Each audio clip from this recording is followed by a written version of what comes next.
Billionaire CEO's wedding turned into chaos when his wicked mother showed up with his ex on her arm. But what happened next, no one could have seen coming. But before we dive into the full story, let me know where you're watching from and what time it is. Now, subscribe to the channel and let's get started. The summer breeze carried the scent of expensive flowers across the Hartwell estate as Alexander Hartwell stood at his office window, overlooking the vast gardens where workers assembled a magnificent wedding pavilion. In less than 48 hours, the 36-year-old billionaire CEO of Hartwell Industries would marry Sophia Chen, the brilliant architect who had captured his heart 2 years ago. Alexander adjusted his custom Italian suit and smiled, a rare expression for a man known in business circles as the Ice King. His assistant knocked softly before entering. "Mr. Hartwell, the wedding planner needs final approval on the seating arrangements." "Tell Margot I approved everything yesterday," Alexander replied, not turning from the window. "She's concerned about your mother's requests." Alexander's jaw tightened. Victoria Hartwell, the family matriarch, had been a thorn in his side throughout the wedding planning. Despite having given Alexander full control of the family company 5 years ago, Victoria continued to act as though her opinion was the only one that mattered. "What is it this time?" he asked, finally turning to face his assistant. "Mrs. Hartwell wants to add 17 guests to the list. At this point, it would require restructuring the entire seating plan." Alexander pinched the bridge of his nose. "Tell Margot to hold firm. No additional guests without both my and Sophia's approval."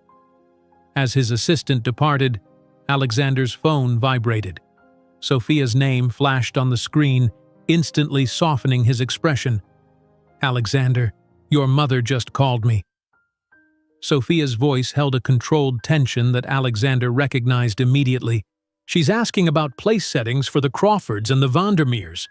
I thought we decided against inviting them." "We did," Alexander confirmed, sitting at his desk. "I'll handle it." "This is the third time this week she's gone behind our backs," Sophia sighed. "I'm trying to be patient, but I know. I'm sorry." Alexander gazed at the framed photo of Sophia on his desk. With her intelligent eyes and confident smile, she'd been the first person who saw beyond his wealth and power. "I'll speak with her today, in person." After ending the call, Alexander instructed his driver to prepare the car. The 30-minute drive to his mother's estate gave him time to rehearse what he would say. Victoria Hartwell had never approved of Sophia, making snide comments about her middle-class background and Chinese-American heritage. Alexander had hoped his mother would eventually see Sophia's brilliance and kind heart, but 2 years later, Victoria remained coldly civil at best. Victoria's estate was smaller than Alexander's, but no less impressive, with its colonial architecture and perfectly manicured grounds. The housekeeper showed Alexander to the sunroom, where Victoria sat reading financial reports, her silver hair immaculately styled, her posture rigid even in repose. "Alexander," she greeted without looking up, "to what do I owe this surprise?" "Mother," Alexander remained standing, "we need to discuss the wedding." Victoria finally looked at him, her steel-gray eyes, so similar to his own, revealing nothing. "What about it?" "You need to stop trying to change our plans. The guest list was finalized weeks ago." Victoria set down her papers. "The Crawfords and Vandermeers are important business associates. Their absence would be conspicuous." "They're your business associates, not mine," Alexander corrected. "And this is my wedding, not a networking opportunity." Victoria's lips thinned. "You're a Hartwell. Everything you do reflects on this family and our company." "The company I've grown by 300% since taking over," Alexander reminded her. "I think I've earned the right to have my wedding my way." Victoria stood, smoothing her tailored dress. "Have you considered that I might know what's best for you? That perhaps I see things more clearly than you do right now?" "What's that supposed to mean?" "Only that love has a way of clouding judgment." Victoria walked to a side table and poured herself water from a crystal decanter. "Are you certain Sophia is the right choice? For the long term? Alexander's patience evaporated. Yes, mother, I am. Sophia is brilliant, kind, and genuinely loves me, not my money or status. Why can't you accept that? Because I've seen how she looks at you when you're not watching, Victoria replied calmly. Like you're a prize she's won. That's ridiculous, Alexander snapped. And frankly, even if it were true, your opinion on my choice of wife stopped mattering when I became an adult. Victoria's expression hardened. I'm still your mother, Alexander. I only want what's best for you. Then prove it, he challenged. Show up to the wedding, be polite to Sophia and her family, and stop trying to control everything. That's what would be best for me. As Alexander turned to leave, Victoria called after him. What about Isabella? Have you told Sophia everything about her? Alexander froze, his hand on the doorknob. Isabella Ryan had been his most serious relationship before Sophia, a 3-year involvement that had ended badly 6 years ago. Isabella has nothing to do with my life now, he said without turning around. Perhaps, Victoria replied, but secrets have a way of surfacing at the most inconvenient times. Alexander left without another word, unsettled by his mother's veiled threat. In the car, he considered calling Sophia to warn her about the conversation but decided against it. Why introduce drama when Isabella was firmly in the past? Back at his office, Alexander found himself unable to focus on work. He stared at the contract before him, Victoria's words echoing in his mind. There was a time when he'd thought he would marry Isabella. They'd met at Yale, both ambitious, both from wealthy families. Their relationship had made sense on paper, but over time, Alexander had discovered Isabella's manipulative nature and her interest in his family connections rather than in him as a person. Their breakup had been ugly, with Isabella threatening to ruin his reputation with false allegations. Only Victoria's intervention and a substantial settlement had silenced Isabella. Alexander hadn't seen or spoken to her in 6 years, and he'd told Sophia only the basics, that he'd once been in a serious relationship that ended badly. Alexander's phone rang, pulling him from his thoughts. It was his best friend and best man, James. The bachelor party planning committee has hit a snag, James announced. Your future father-in-law wants to include karaoke, and I'm seriously concerned for everyone's eardrums. Alexander laughed, grateful for the distraction. Let him have it. Way is a good man, and if belting out Sinatra makes him happy, I can endure it. Your funeral, James paused. Speaking of funerals, how did it go with the dragon lady today? About as well as expected, Alexander sighed. She mentioned Isabella.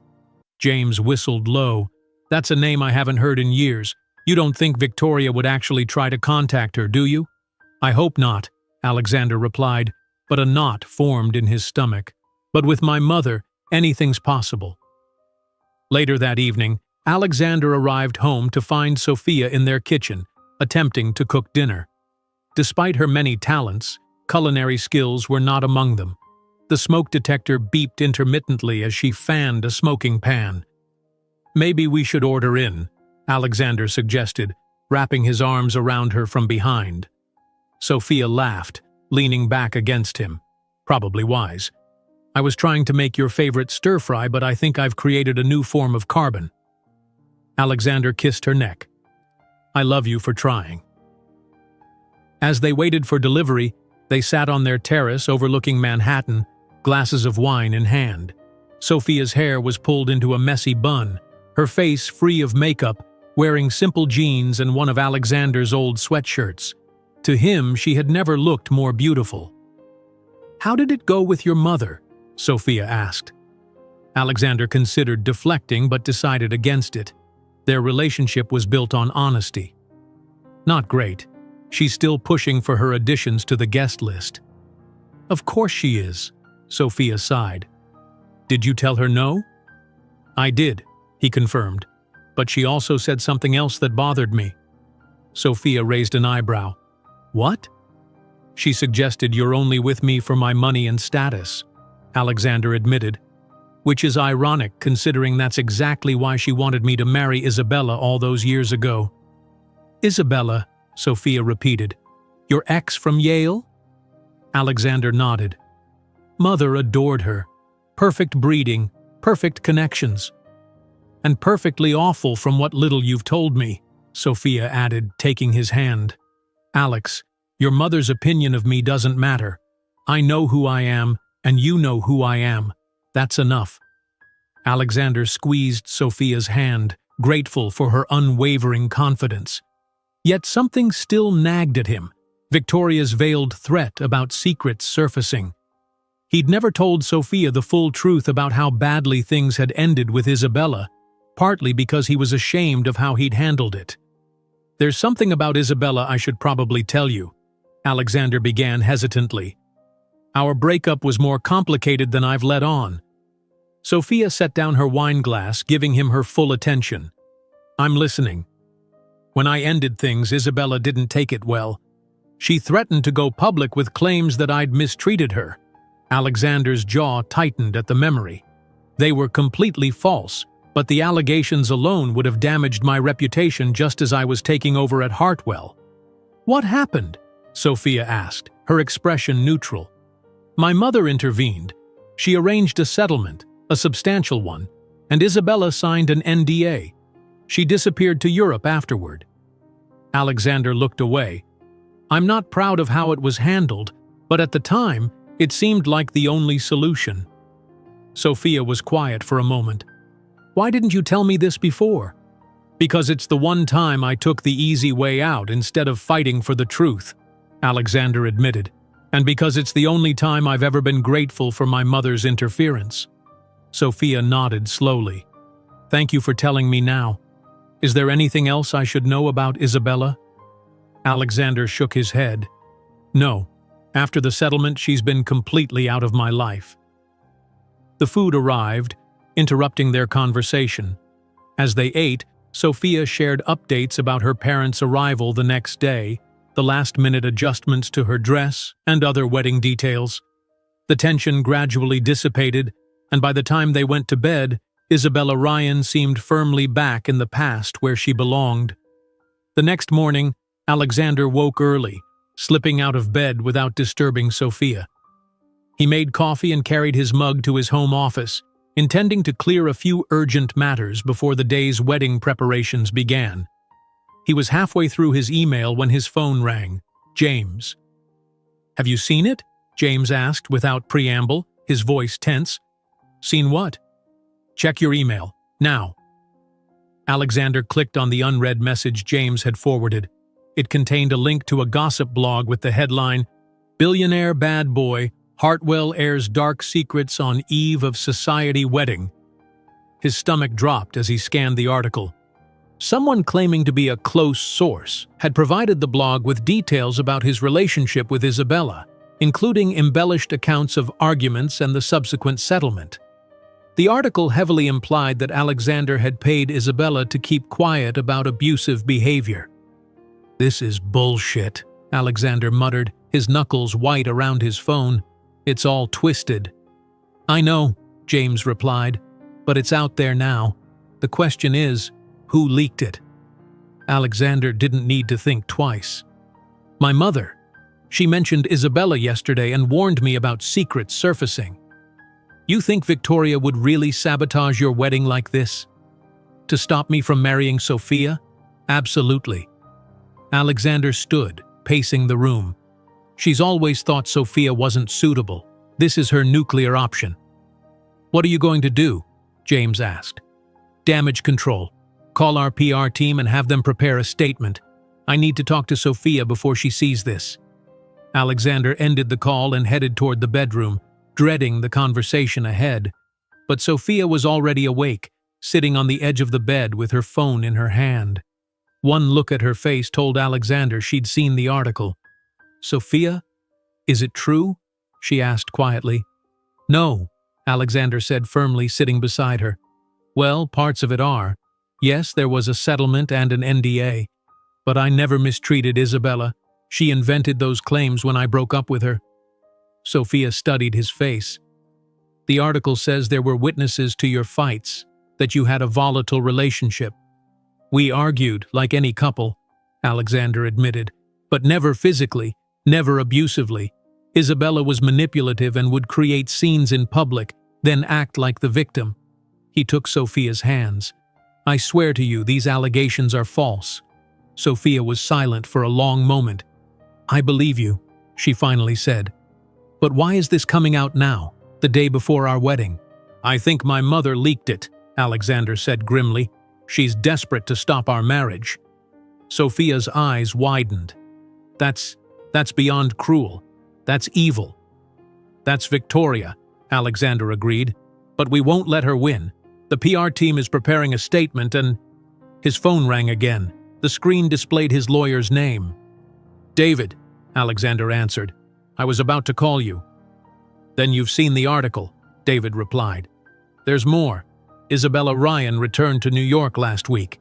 She's been spotted around town, giving quiet interviews to several reporters. This isn't just one leak, Alexander. It's a coordinated campaign. Alexander felt cold. Has she violated the NDA? Not technically. She's being careful with her wording, using phrases like, I can't discuss specifics while implying plenty. We can fight it, but legal action would only draw more attention. After ending the call, Alexander relayed the information to Sophia, whose expression had become increasingly troubled. We should postpone the wedding, she said. Alexander felt like he'd been punched. What? No, that's exactly what my mother wants. I'm not saying cancel, just postpone, Sophia clarified. Alex, we can't get married tomorrow with this hanging over us. The ceremony would be a circus. We can increase security, keep the press out. It's not just about the press, Sophia interrupted. My parents arrive in a few hours. They'll see these allegations. Your business associates, our friends, everyone will have questions. I need time to process this too. Alexander stood, frustration building. So we just give in? Let my mother and Isabella dictate our lives? No, Sophia said firmly. We take control of the narrative. We postpone on our terms, deal with these allegations properly, and then have our wedding when it can be the celebration it should be. Deep down, Alexander knew she was right, but the thought of delaying their wedding felt like a defeat. Before he could respond, his phone rang again. Victoria. Against his better judgment, he answered. What do you want? I've just seen the most disturbing article about you, Victoria said, her voice dripping with false concern. I thought we had dealt with the Isabella situation years ago. Don't, Alexander growled. Don't pretend you had nothing to do with this. With what? I merely expressed concern yesterday that your past might resurface. I had no idea Isabella was back in New York. You expect me to believe this is a coincidence? That the day after you threaten me, Isabella launches a smear campaign? Believe what you like, Victoria replied coolly. But as your mother, I'm concerned about these allegations resurfacing right before your wedding. Perhaps this is a sign that you should reconsider this hasty marriage. The only thing I'm reconsidering is allowing you any place in my life, Alexander snapped before hanging up. He turned to find Sophia fully dressed, typing on her phone. What are you doing? He asked. Contacting the wedding planner, she replied without looking up. We need to notify everyone that the wedding is postponed. Alexander took a deep breath, trying to quell his anger, not at Sophia, but at the situation. Wait, before we do anything, let's think this through. If we postpone, it looks like we're admitting there's truth to these allegations. Sophia finally looked up, her expression determined. Then we don't just postpone. We fight back. We hold a press conference today. You address these allegations directly, we announce the postponement as a mutual decision, and we make it clear that we're standing together against these attacks. Alexander considered her words. Sophia wasn't running away from the scandal. She was suggesting they face it head-on. His admiration for her grew even stronger. Okay, he agreed. But first I want to meet with Isabella. Sophia blinked in surprise. Is that wise? Probably not, Alexander admitted. But I need to know exactly what she's saying and why she's doing this now. Is it just money she wants? Or is she working with my mother? I need answers before we go public." Sophia hesitated, then nodded. "I understand, but I'm coming with you." "Absolutely not," Alexander protested. "Isabella is unpredictable. This meeting could get ugly." "All the more reason I should be there," Sophia countered. "We face this together, Alexander. That's non-negotiable." Looking at her resolute expression, Alexander knew further argument was pointless. It was one of the things he loved most about Sophia, her unwavering courage and loyalty. Once she committed to something or someone, she was all in. "All right," he conceded. "Together." David, Alexander's lawyer, located Isabella within the hour. She was staying at the Plaza, one of Manhattan's most expensive hotels, a detail that didn't escape Alexander's notice. Someone was bankrolling her return to New York, and he had a good idea who that might be. Alexander and Sophia sat in tense silence as their car navigated through midtown traffic. He'd called James, instructing him to begin contacting wedding guests about a possible schedule change, but hadn't yet committed to an official postponement. Part of him still hoped there was a way to salvage their plans. "Tell me about her," Sophia said suddenly. "What should I expect?" Alexander considered the question carefully. "Isabella is calculating. Everything she does has a purpose. She's charming when she wants to be, vicious when crossed." "Sounds like someone else we know," Sophia remarked dryly, clearly referring to Victoria.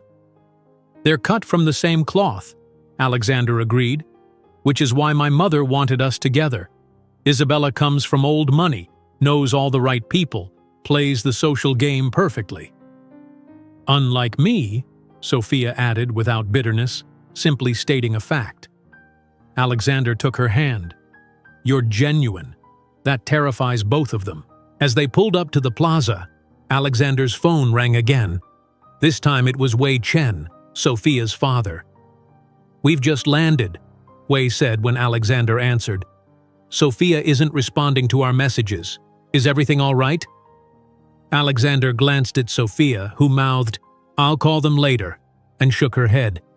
"Everything's fine, Wei," Alexander assured his future father-in-law. "We're just dealing with a small issue related to the wedding. Sophia will call you soon." After ending the call, he looked at Sophia questioningly. "I don't want to worry them yet," she explained. "Let's see what Isabella has to say first."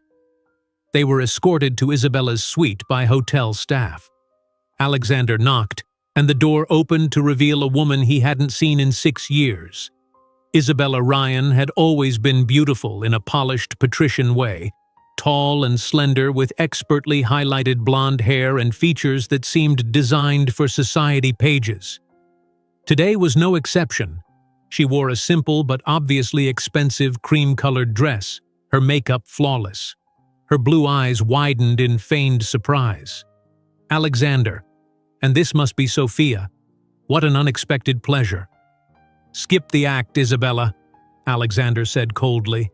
"You knew we'd come." Isabella's smile didn't falter as she stepped aside. "Please, come in. I've ordered tea." The suite was lavish, with fresh flowers everywhere and a view overlooking Central Park.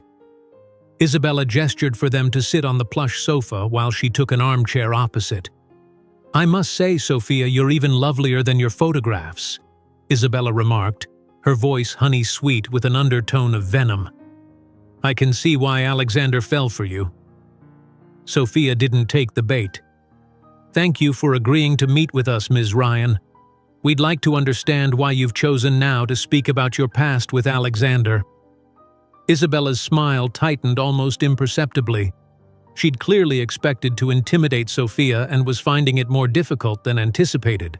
"Please call me Isabella. After all, we have so much in common." She poured tea with practiced grace. "As for why now, the truth has a way of demanding to be heard. When I saw the announcement of your engagement last year, it brought back difficult memories." "Memories you were paid to keep to yourself," Alexander interjected. "You signed an NDA." Isabella's eyes flashed. I signed an agreement not to discuss specific events. I've honored that, but I can't control what others might say about our relationship. Others meaning the close source quoted in that hit piece? Alexander countered. We both know that's you, Isabella. Prove it, she challenged, setting down her teacup. But that's not why you're here, is it? You want to know what it will take to make this go away before your big day tomorrow. Alexander felt Sophia tense beside him but kept his focus on Isabella. What I want is to understand what game you're playing. Did my mother put you up to this? Something flickered in Isabella's eyes. Surprise, perhaps, that he'd made the connection so quickly. Victoria and I have always stayed in touch. She was more of a mother to me than my own. So that's a yes, Sophia concluded. Victoria contacted you and orchestrated this smear campaign to derail our wedding. Isabella studied Sophia with new interest. You're more direct than I expected. I can see why Victoria is concerned. You don't fit the Hartwell mold at all. That's the best compliment you could give me, Sophia replied evenly. Isabella laughed, a practiced musical sound. I like you, Sophia, which makes what I'm about to say more difficult. Her expression turned serious. Are you certain you know the man you're marrying? The real Alexander Hartwell? Alexander stood abruptly. We're done here. Whatever lies you're selling, we're not buying. Isabella remained seated, unperturbed. Did he tell you about Paris, Sophia? About what really happened there? Alexander froze. Paris had been their final trip together, where he discovered the extent of Isabella's deception. It was also where he'd made the biggest mistake of his relationship. Alex? Sophia looked up at him, concern in her eyes. This is exactly what she wants, Alexander said, not taking his eyes off Isabella. To plant seeds of doubt. Isabella set down her teacup. Victoria told me you never mentioned Paris to Sophia. That's very telling, don't you think? What else hasn't he shared? Sophia stood now too. Whatever happened between you and Alexander is in the past. We've both been honest about our previous relationships, the important parts anyway. Has he been honest about his mother? Isabella pressed. About the lengths Victoria will go to protect the Hartwell name? Because I can assure you this article is just the beginning. Is that a threat? Alexander demanded. A warning, Isabella corrected, from someone who once stood where Sophia stands now. Victoria destroyed me when I threatened the Hartwell legacy. She'll do the same to Sophia. You betrayed me, Alexander said through clenched teeth. You were using me for my family connections, my money. And you were using me as the perfect society girlfriend who would make mommy happy, Isabella countered, rising to her feet. Until you got bored and discarded me. That's not what happened, and you know it, Alexander snapped. I ended things because I discovered you were feeding confidential company information to my competitors. Sophia's sharp intake of breath was audible in the sudden silence. Isabella's expression turned cold. Allegedly. Nothing was ever proven, was it? Because Victoria made sure the matter disappeared along with me. She turned to Sophia. Ask yourself why he never told you that part. What else is he hiding? We're leaving, Alexander declared, taking Sophia's hand. Isabella called after them as they reached the door. Victoria has dossiers, you know, on everyone Alexander has ever been involved with, including you, Sophia. Every detail of your life, every skeleton in your closet. She knows it all, and she'll use it if she has to. In the elevator, Sophia pulled her hand from Alexander's. Paris? Corporate espionage? Were you ever going to tell me any of this? Sophia, don't Sophia me, she interrupted. She's right. There's so much you haven't told me. Because it wasn't relevant, Alexander defended. Isabella and I broke up 6 years ago. The specifics don't matter now. They matter when they're being weaponized against us, Sophia countered. And they matter when they reveal patterns you haven't been honest about. What patterns? Alexander asked as they exited the elevator. Sophia waited until they were in their car to answer. Your mother's interference in your life, her investigations into your partners, the settlements and NDAs. These aren't normal family dynamics, Alexander." Alexander stared out the window, unable to deny her points. "My family has never been normal." "And yet you've never fully broken away from them," Sophia observed. "You complain about Victoria's control, but you still let her influence your decisions. You still seek her approval on some level." Her words stung because they contained truth. Despite his resentment of Victoria's manipulations, Alexander had never completely severed ties. He'd maintained the peace, telling himself it was to protect the company. But perhaps Sophia was right. Perhaps part of him still craved his mother's acceptance. "What do you want me to do?" he asked quietly. "Cut her off completely?" "I want you to decide what kind of life you want," Sophia replied. "One controlled by your mother's approval, or one where we make our own choices, even if they're messy or imperfect?" Before Alexander could respond, his phone rang again. It was James. "We have another problem," his friend said without preamble. "Isabella just posted on social media. She claims you visited her hotel room to threaten her into silence." "What? That's absurd!" Alexander exclaimed. "We literally just left her. Sophia was with me the entire time." "I know, but she's spinning it like you brought Sophia as cover. She's posted a recording, just audio, supposedly from a hidden device in her room. It's edited to make it sound like you were intimidating her." Alexander's mind raced. "She recorded our conversation without consent. That's illegal in New York." "Maybe, but the damage is already done. The post is going viral, and there's more. She's hinting that she has proof about what really happened in Paris." Alexander ended the call and turned to Sophia, who had heard enough to understand the situation. "We need to postpone the wedding," she said firmly. This time, Alexander didn't argue. "I'll call Margot right away." As he dialed the wedding planner's number, Sophia stared out the window, her expression unreadable. Alexander felt a growing dread that Isabella and Victoria might achieve their goal after all, not just postponing his wedding, but potentially destroying his relationship with Sophia entirely. The next few hours passed in a blur of phone calls and emergency meetings. Margot, the wedding planner, mobilized her team to contact all 200 guests, while Alexander's PR department crafted a statement announcing the postponement due to unforeseen circumstances. David assembled a legal team to address Isabella's recorded conversation, though he advised against immediate action that might escalate the situation. By late afternoon, Alexander and Sophia sat in their living room with James and Wei and Lin Chen, Sophia's parents, who had arrived from California 2 hours earlier.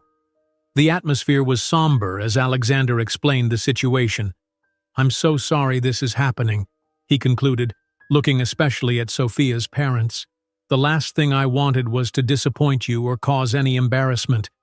Wei, a soft-spoken professor of mathematics, adjusted his glasses. "In my experience, the truth eventually prevails.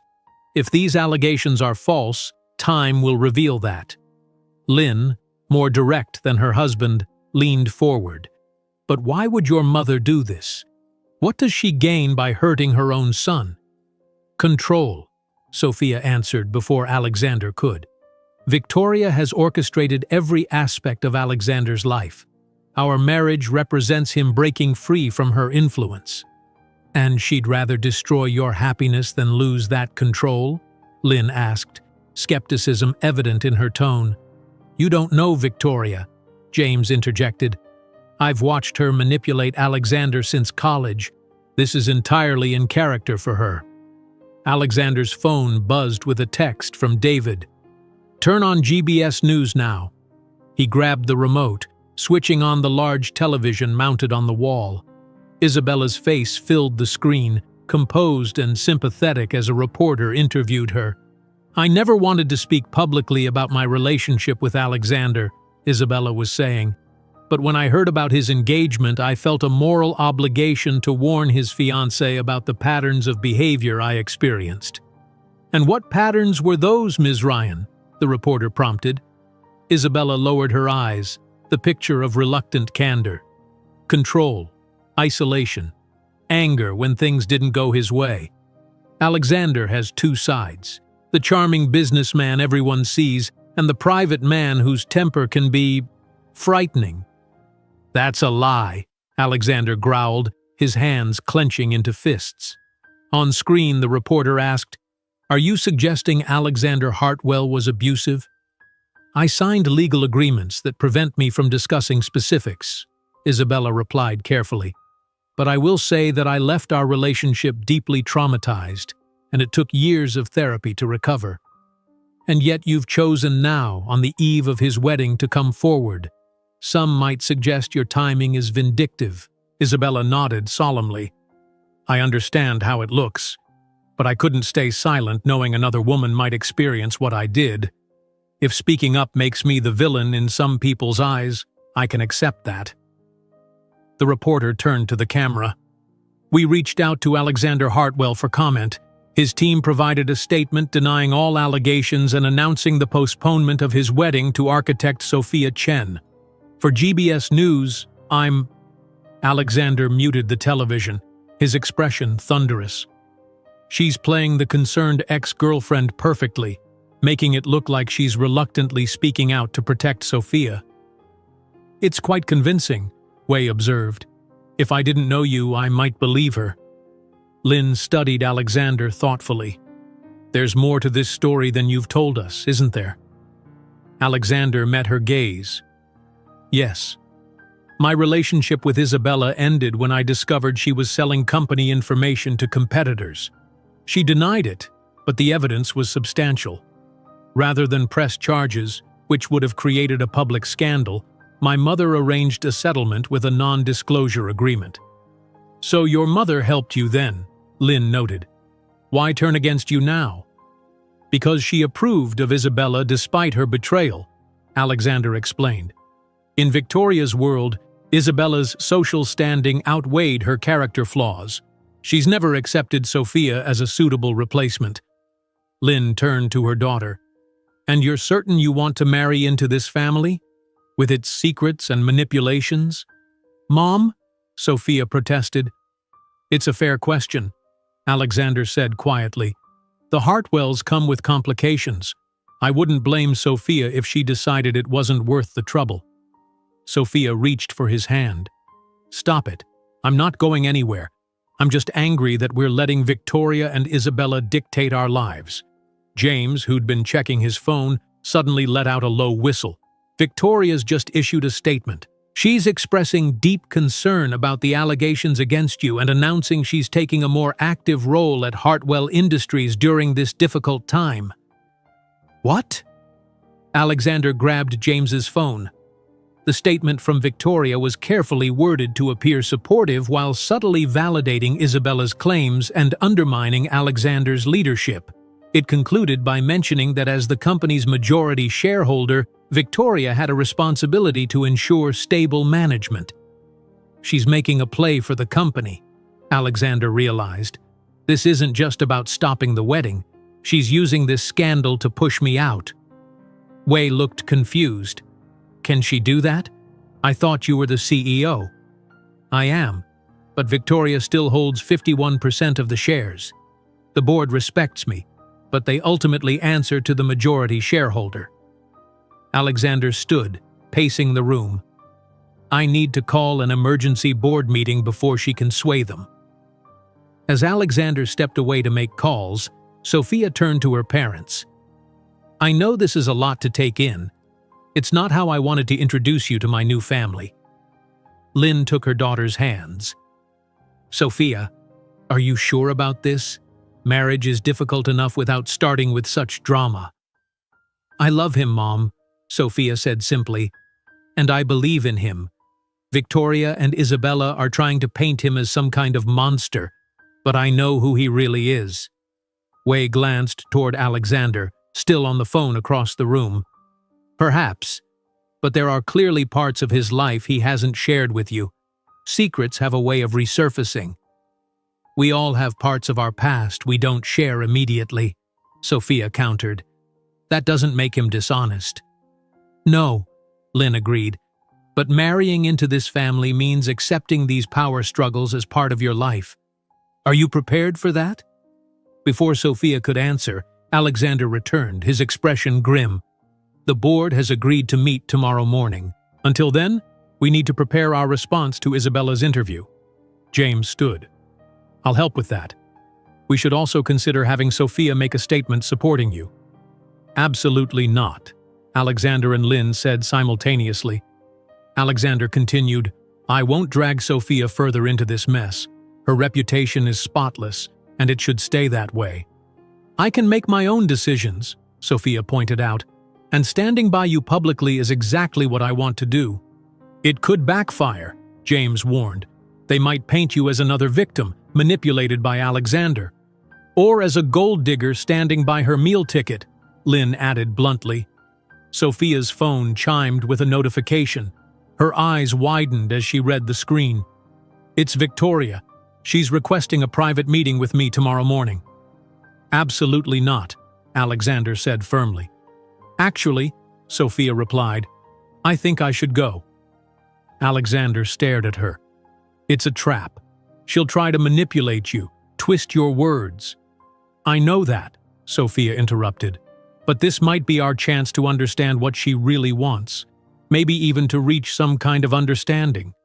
There's no understanding to be reached with Victoria, Alexander argued. She wants to control me, the company, and by extension you. Any meeting would be on her terms, designed to intimidate you. I'm not easily intimidated, Sophia reminded him, and I think it's time I faced Victoria directly, woman to woman. I agree with Sophia, Lynn said unexpectedly. Your mother has been working behind the scenes using proxies like this Isabella woman. Force her into the open. Wei nodded thoughtfully. Sun Tzu said, know your enemy.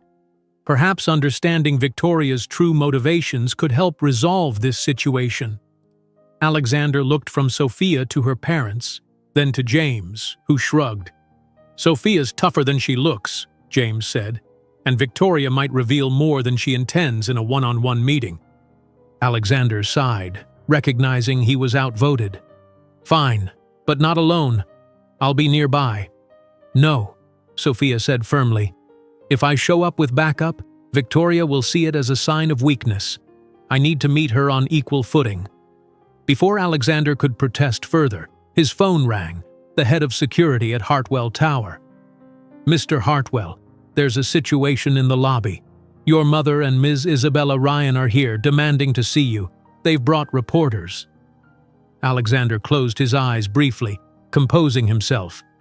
Tell them I'm not available, and have security escort them out if necessary. Sir, Ms. Ryan is making quite a scene. She's telling reporters you've threatened her and that she fears for her safety. Of course she is, Alexander muttered.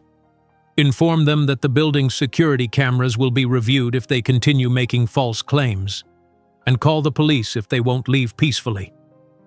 After ending the call, Alexander turned to the others. Victoria and Isabella are at Hartwell Tower with a press entourage. They're escalating this faster than I anticipated. James was already on his feet. I'll head there now, run interference with the press. I'm coming too, Alexander said. This has gone far enough. Sophia caught his arm. Alex, that's exactly what they want. A public confrontation where you might lose your temper. Don't give them that opportunity. Alexander knew she was right, but the thought of Victoria and Isabella creating a spectacle at his company headquarters made his blood boil. I can't just hide while they attack my reputation and threaten my company. You're not hiding, Sophia insisted. You're being strategic. We issue a statement denouncing this publicity stunt and we proceed with our plans. The board meeting tomorrow, my meeting with Victoria, and a carefully crafted public response. Wei nodded approvingly. Your fiancé is wise, Alexander. In chess, the player who reacts emotionally often loses. Alexander took a deep breath, forcing himself to think rationally. You're right. James, go to Hartwell Tower as my representative. Make it clear that this behavior only reinforces the malicious nature of their claims. As James departed, Alexander turned to Sophia and her parents. I'm sorry you've been dragged into this circus. Lynn's expression softened slightly. Family is rarely simple, Alexander. The question is how we handle the complications. Alexander's phone buzzed again. A news alert. The headline made his stomach drop. Breaking. Ex-girlfriend shares photo evidence of Hartwell's Paris incident. Alexander stared at his phone, a cold dread spreading through him. He tapped on the notification, bracing himself for what he might see. The article featured a photograph of Isabella with a bruised cheek, dated 6 years ago in Paris. The caption claimed it was evidence of Alexander's volatile temper. "This is completely fabricated," Alexander said, his voice strained as he handed his phone to Sophia. "That bruise, it never happened. At least, not how she's implying." Sophia studied the photo, her expression unreadable. "What did happen in Paris, Alexander? The truth, please." Alexander sank onto the couch, aware that everyone was watching him intently. "Paris was where our relationship ended. I had gone there for business, and Isabella joined me unexpectedly. She claimed it was to surprise me, but I later discovered she'd arranged meetings with executives from our biggest competitor." He paused, gathering his thoughts. "The night that photo was taken, we argued in our hotel suite. I had found emails on her laptop proving she'd been sharing confidential information. She denied everything, claimed I was paranoid. When I said I was ending our relationship, she became hysterical." "And the bruise?" Wei asked quietly. "She threw a champagne glass at me, then slipped on the spilled champagne and fell against the coffee table," Alexander replied. "I tried to help her up, but she screamed at me not to touch her. The next morning, she was gone. 2 days later, my mother called to say Isabella was threatening to go public with claims that I had hit her." "And you never reported the true version of events?" Lynn questioned. Alexander shook his head. "Victoria handled it before I could even process what was happening. She negotiated the settlement, had Isabella sign the NDA, and advised me to never speak of it again. She said it was better to pay for silence than risk the scandal." Sophia handed the phone back to him. "Did you take any photos of the broken glass? The spilled champagne? Anything that would corroborate your version?" "No," Alexander admitted. "I was in shock. It never occurred to me that I would need evidence." "So it's her word against yours," Lynn observed. "Essentially, yes." Alexander looked directly at Sophia. "But I swear to you, I have never struck a woman in my life. I would never—" "I believe you," Sophia interrupted. "But we need to address this immediately. Isabella has crossed a line from vague implications to specific documented allegations." Alexander's phone rang again. David. "The Paris photo changes things," his lawyer said without preamble. "We need to counter this aggressively. Do you have any witnesses who were in Paris with you? Hotel staff who might have heard the argument or seen Isabella afterward?" "The hotel manager," Alexander recalled. "He came to the suite after complaints about the noise. He saw the broken glass, spoke to both of us." "Good. I'll try to track him down," David said. "In the meantime, we should issue a statement categorically denying these allegations and explaining what really happened." After ending the call, Alexander looked up to find Sophia deep in thought.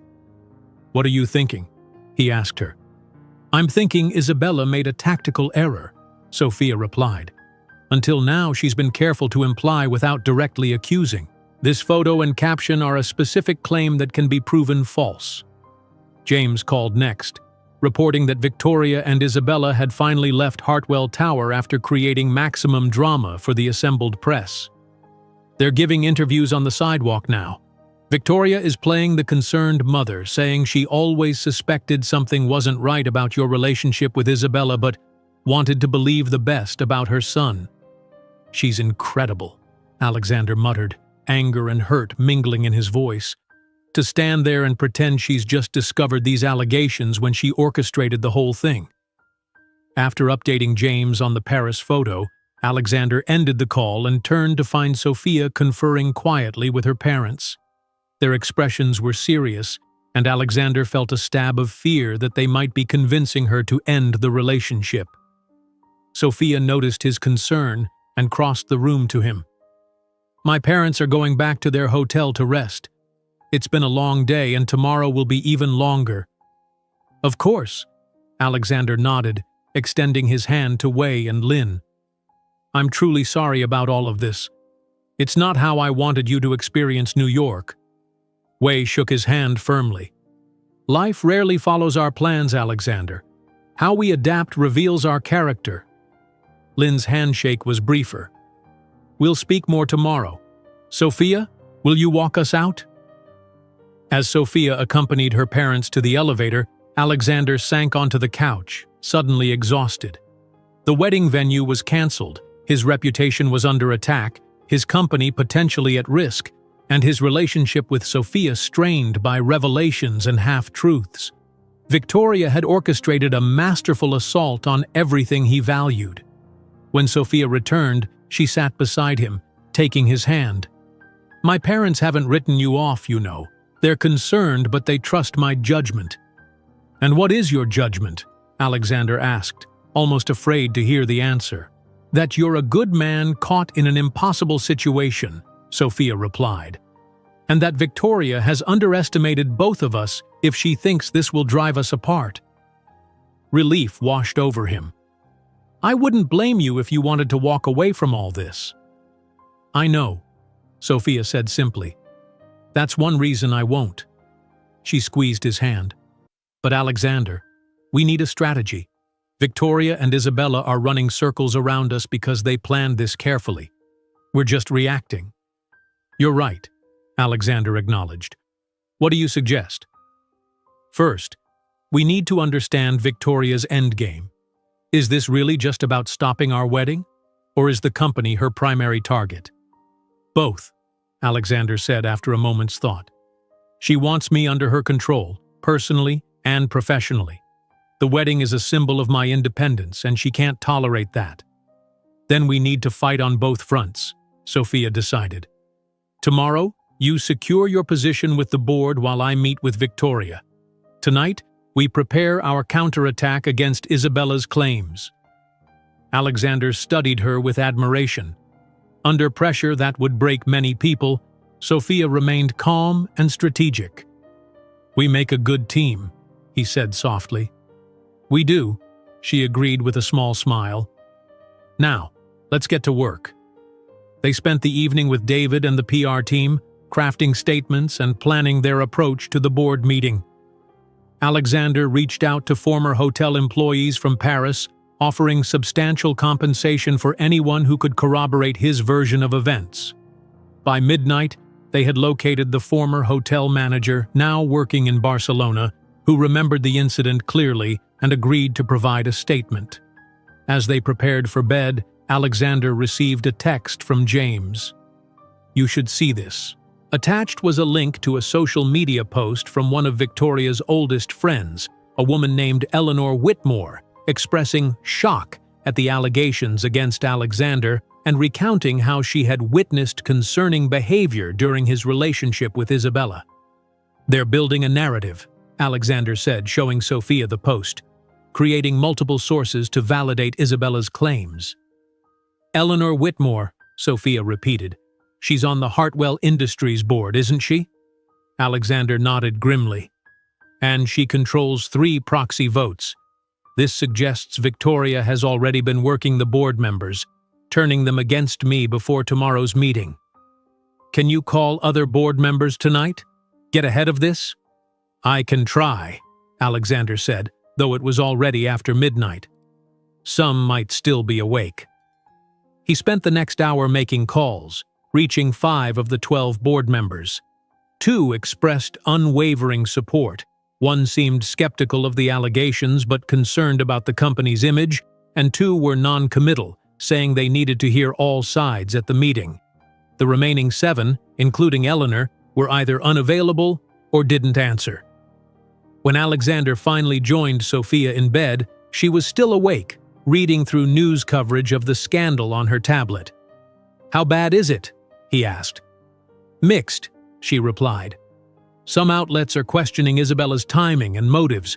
Others are treating her claims as credible based on the photo and corroborating sources like Eleanor. Alexander stared at the ceiling. I've spent my entire career building a reputation for integrity. In one day, Victoria and Isabella have managed to cast doubt on everything I am. Sophia set aside her tablet and turned to face him. Not everything. Not to the people who truly know you. Sometimes I wonder if anyone truly knows me, Alexander admitted. Parts of my life, like what happened with Isabella, I've kept compartmentalized, never fully examining them myself. Maybe that's what Victoria is counting on, Sophia suggested, that there are aspects of yourself you've never confronted, making you vulnerable to her manipulations. Alexander was quiet for a moment, considering her words. When I was growing up, Victoria's approval was everything. Nothing I did was ever quite good enough. When I finally took over the company, proved I could run it better than my father had, I thought I'd finally escaped her shadow. But you never really confronted her directly, Sophia observed.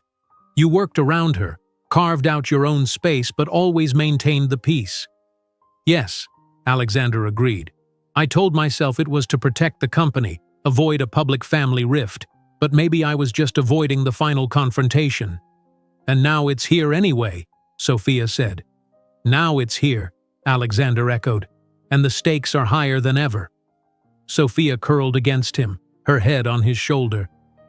Whatever happens tomorrow, we face it together. Alexander wrapped his arm around her, drawing comfort from her presence. Together, he agreed, though a part of him feared what the morning would bring. As exhausted as he was, sleep proved elusive.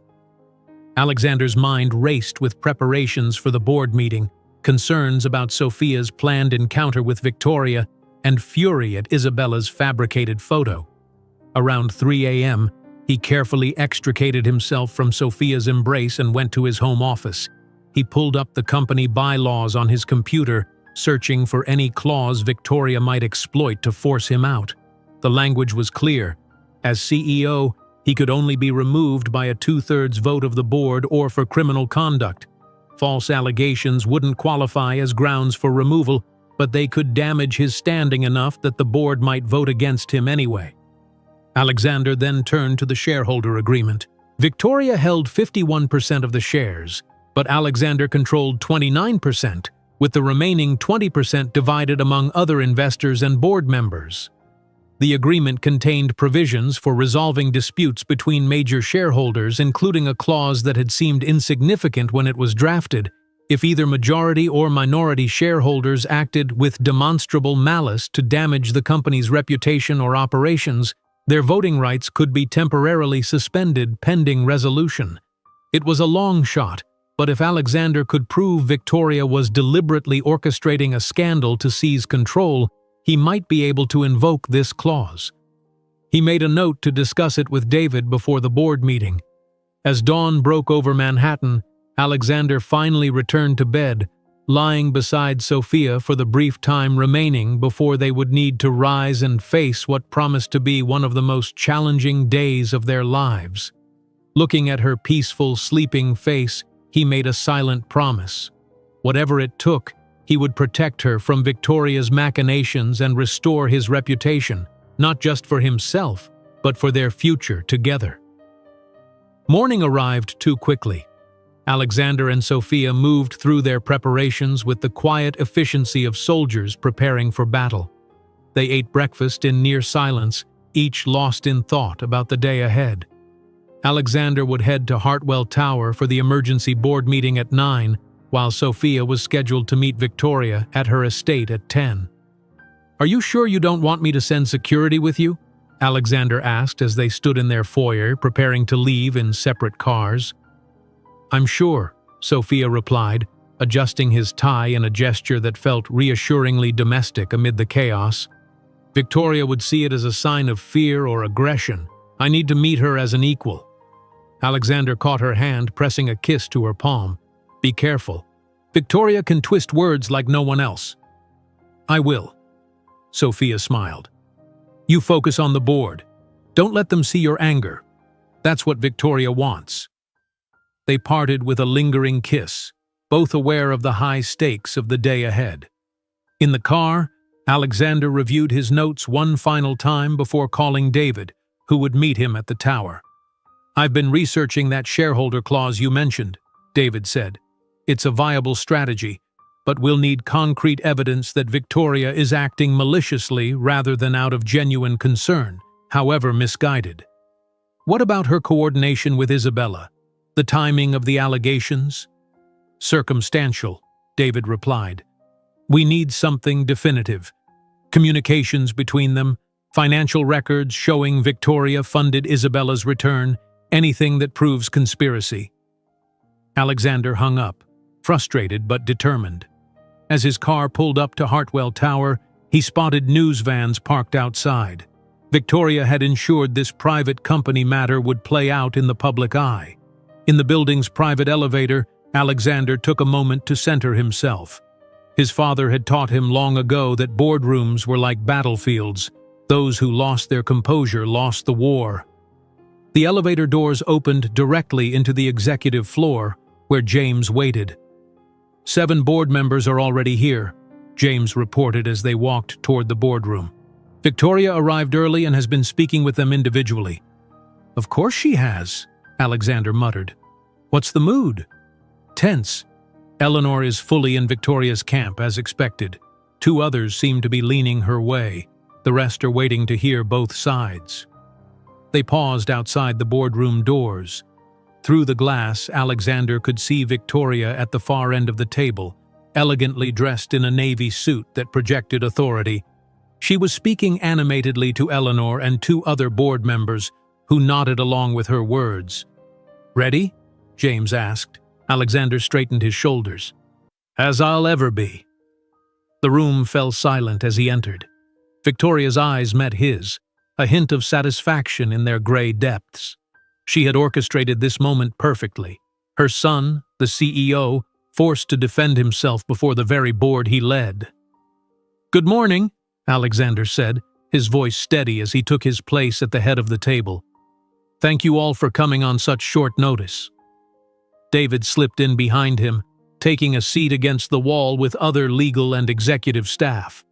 The remaining board members filed in over the next few minutes until all 12 were present. "I've called this emergency meeting," Alexander began, "to address the false allegations being made against me and the apparent attempt to use these allegations to undermine my leadership of Hartwell Industries." Victoria raised a perfectly manicured hand. "If I may, Alexander, as the majority shareholder and your mother, I think I should speak first." Before Alexander could object, Eleanor nodded. "I think that's appropriate. Victoria's concerns are what brought us here."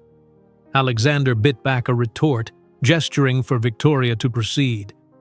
"Give her enough rope," he reminded himself. Victoria stood, the picture of dignified concern. "Board members, this is perhaps the most difficult day of my life. No mother wants to question her son's character or actions. However, recent allegations against Alexander have forced me to consider whether he is currently fit to lead our company." She began to pace slowly, her voice measured. "I've known Isabella Ryan since she was a child. Her family and ours have been connected for generations. When she and Alexander became involved, I was delighted. Isabella understood our world, our responsibilities to the Hartwell name." Victoria paused, a master of timing. "When their relationship ended, I accepted Alexander's version of events. I even facilitated the settlement that protected him from Isabella's claims. I believed my son." "And what's changed?" asked Martin Reynolds, one of the oldest board members. "Why question that belief now?" "Evidence I wasn't previously aware of," Victoria replied. "The photograph from Paris, accounts from mutual friends who witnessed disturbing behavior, and most importantly, a pattern that has become clear to me over time." "What pattern?" Alexander challenged, unable to remain silent. Victoria looked at him with practiced sadness. "A pattern of secrecy, Alexander. Of compartmentalizing your life.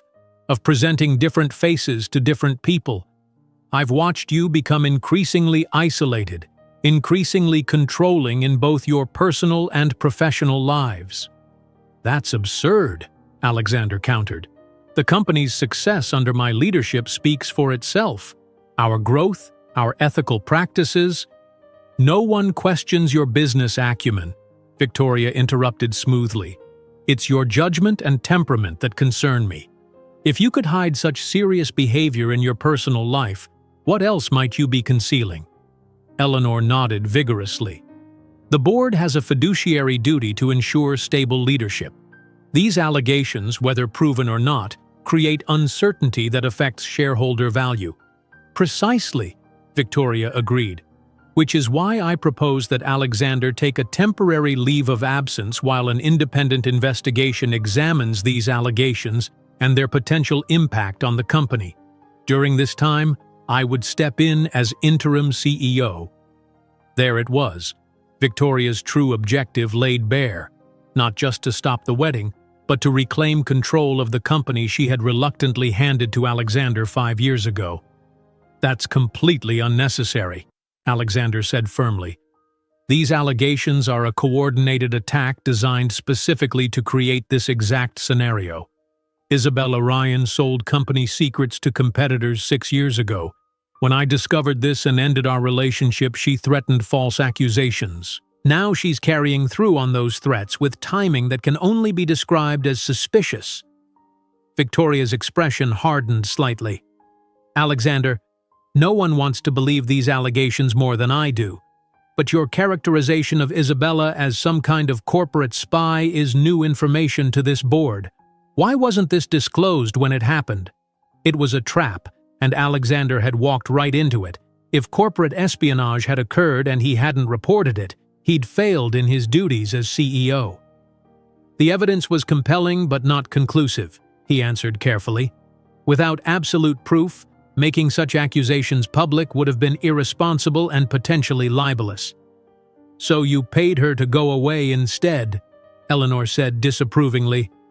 "A settlement was reached, yes," Alexander acknowledged, "as happens in many sensitive corporate matters." Victoria seized the opening.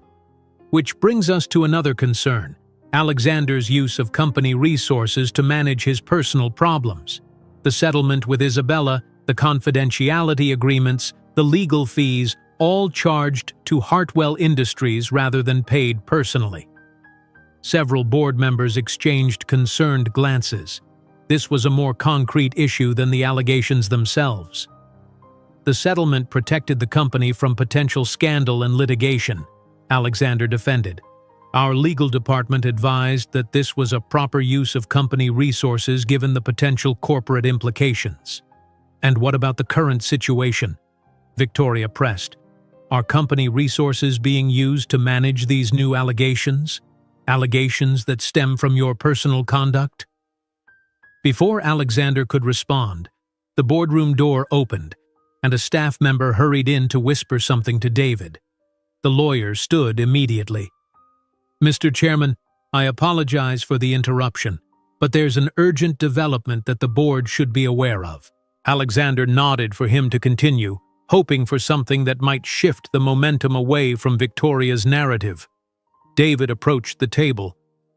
"We've just received a communication from Ms. Isabella Ryan's attorney. She is offering to retract her allegations in exchange for a new settlement of $20 million. The room erupted in murmurs. Victoria's face betrayed momentary surprise before she composed herself. "This only confirms the seriousness of the situation," she said. "Isabella wouldn't ask for such a sum without—" "Without what, Mother?" Alexander interrupted. "Without confidence that we're desperate enough to pay? Without your assurance that you would support such a demand?" Victoria's eyes flashed. "Are you accusing me of collusion?" "I'm suggesting the timing is, once again, remarkably convenient," Alexander replied. "Isabella makes increasingly serious allegations, culminating in this board meeting where you propose replacing me. Then suddenly a settlement demand arrives that would resolve everything, at the company's expense, naturally." Martin Reynolds cleared his throat.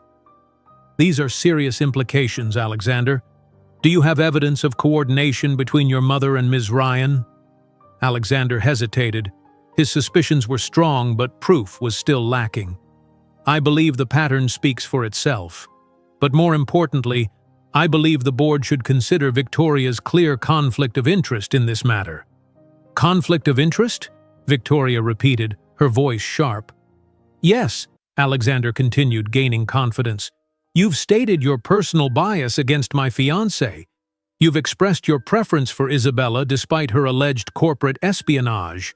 And now you're using these allegations to propose installing yourself as CEO. The conflict couldn't be more obvious. Several board members nodded thoughtfully. Victoria's carefully constructed narrative was beginning to show cracks. I propose, Alexander continued, that rather than rushing to judgment based on unproven allegations, the board appoint an independent committee to investigate both the claims against me and the timing and circumstances of their emergence. Reynolds nodded. That seems reasonable. And during this investigation? I remain as CEO, Alexander stated firmly, with additional oversight from the committee if the board deems it necessary.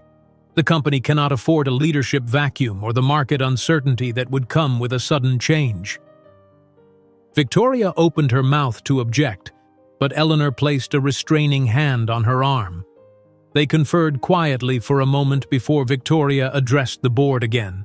I accept my son's characterization of my concerns as a potential conflict of interest. However, I maintain that these allegations require serious attention. I would support an independent committee, provided it has full investigative authority and reports directly to the board. It was a strategic retreat, Alexander realized.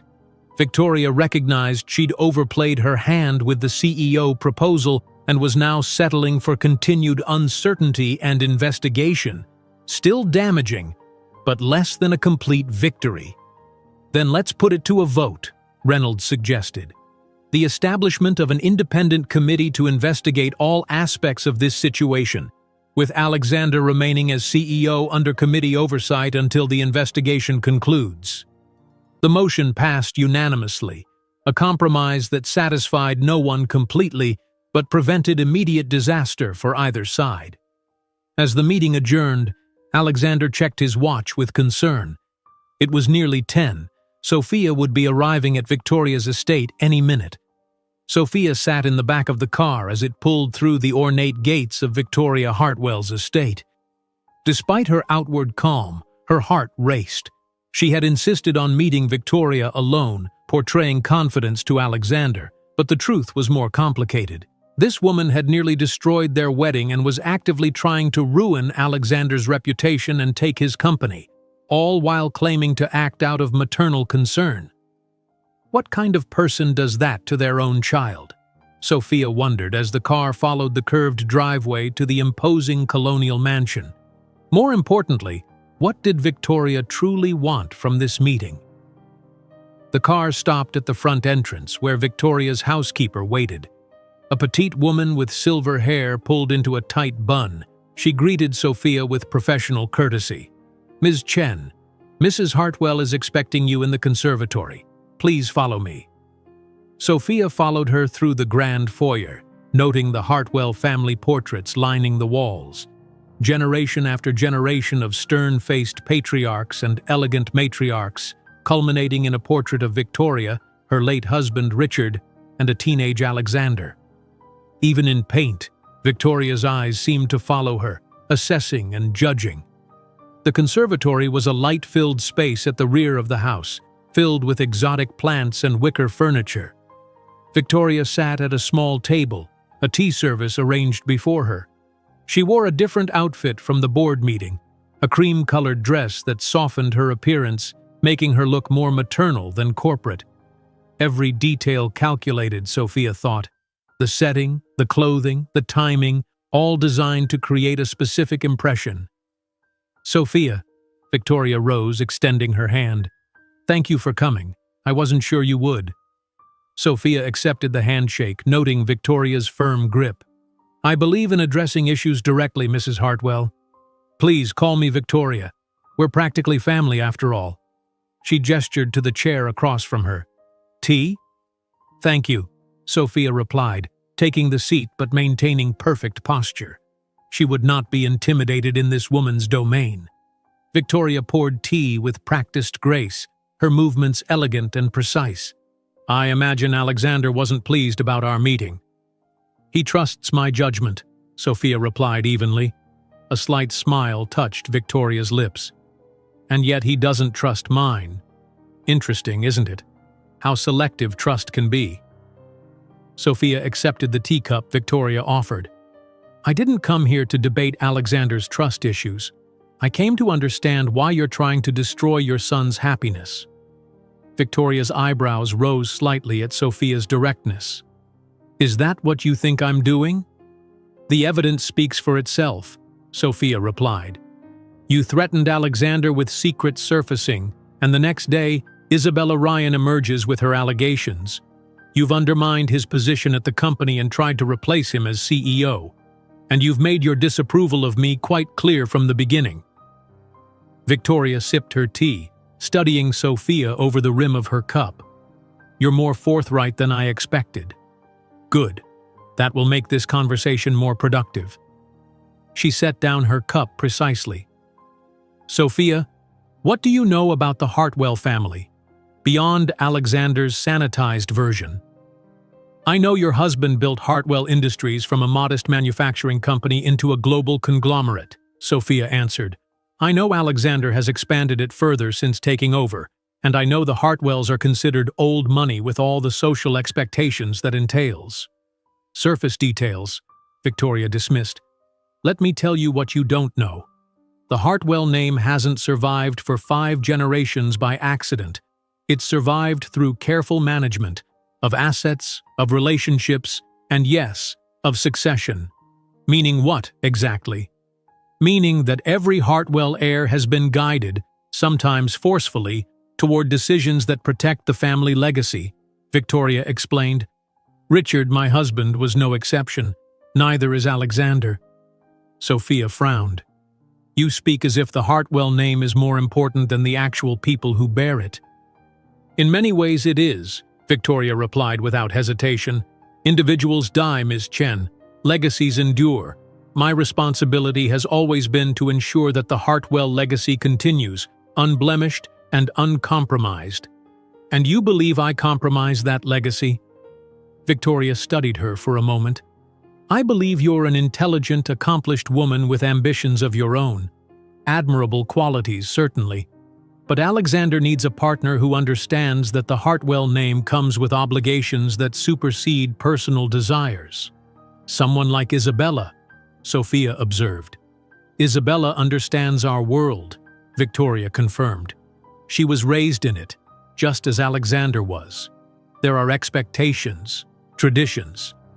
Traditions like controlling your son's life, Sophia interrupted. Traditions like fabricating scandals when he defies you. Victoria's expression hardened. You presume too much. Isabella's allegations are her own. I simply recognized their significance. With remarkably convenient timing, Sophia noted. Tell me, did you contact Isabella or did she contact you? A flicker of something, surprise perhaps or reluctant respect, crossed Victoria's face. You're very direct. I don't have time for games, Sophia replied. Neither does Alexander. So why don't we speak plainly? What do you really want from this meeting? Victoria set her teacup down with a decisive click. Very well. Plainly, I want you to end your engagement to my son. Despite having expected this, the bluntness of Victoria's statement still took Sophia aback. And why would I do that? Because it's in everyone's best interest, Victoria said simply. Alexander's reputation is being damaged daily. His position at the company is now under scrutiny. These problems will continue as long as he defies me by pursuing this unsuitable marriage. So you admit you're behind Isabella's allegations? Victoria waved a dismissive hand. Isabella's grievances are real, even if exaggerated for effect. My point is that they would never have surfaced if Alexander had made appropriate choices. Appropriate according to you, Sophia challenged. According to the responsibilities of his position, Victoria corrected. The Hartwell heir doesn't have the luxury of marrying whomever catches his fancy. There are considerations of social standing, family connections, mutual interests. Love? Sophia suggested. Victoria's smile was cold. A lovely sentiment for greeting cards. In our world, successful marriages are partnerships of compatible backgrounds and aligned objectives. That's a bleak perspective. It's a realistic one, Victoria countered. Look at your own parents, a mathematics professor and a pediatrician. Similar educational backgrounds, compatible professional demands, shared cultural values. That's not coincidence, Ms. Chen. That's the foundation of lasting unions. Sophia was unsettled by Victoria's research into her family, but kept her expression neutral. And what do you propose as an alternative? Alexander marries Isabella despite her betrayal? Isabella's indiscretion was youthful poor judgment, Victoria dismissed. She's matured. And yes, I believe she and Alexander could rebuild a suitable relationship with time. While you regain control of the company, Sophia added. Victoria didn't deny it. Alexander has shown questionable judgment. The board agrees that additional oversight is appropriate. And if I refuse to end our engagement? Then the current unpleasantness continues, Victoria said matter-of-factly. More allegations will surface. More questions will be raised about Alexander's character and judgment. The independent committee will find it necessary to limit his authority further.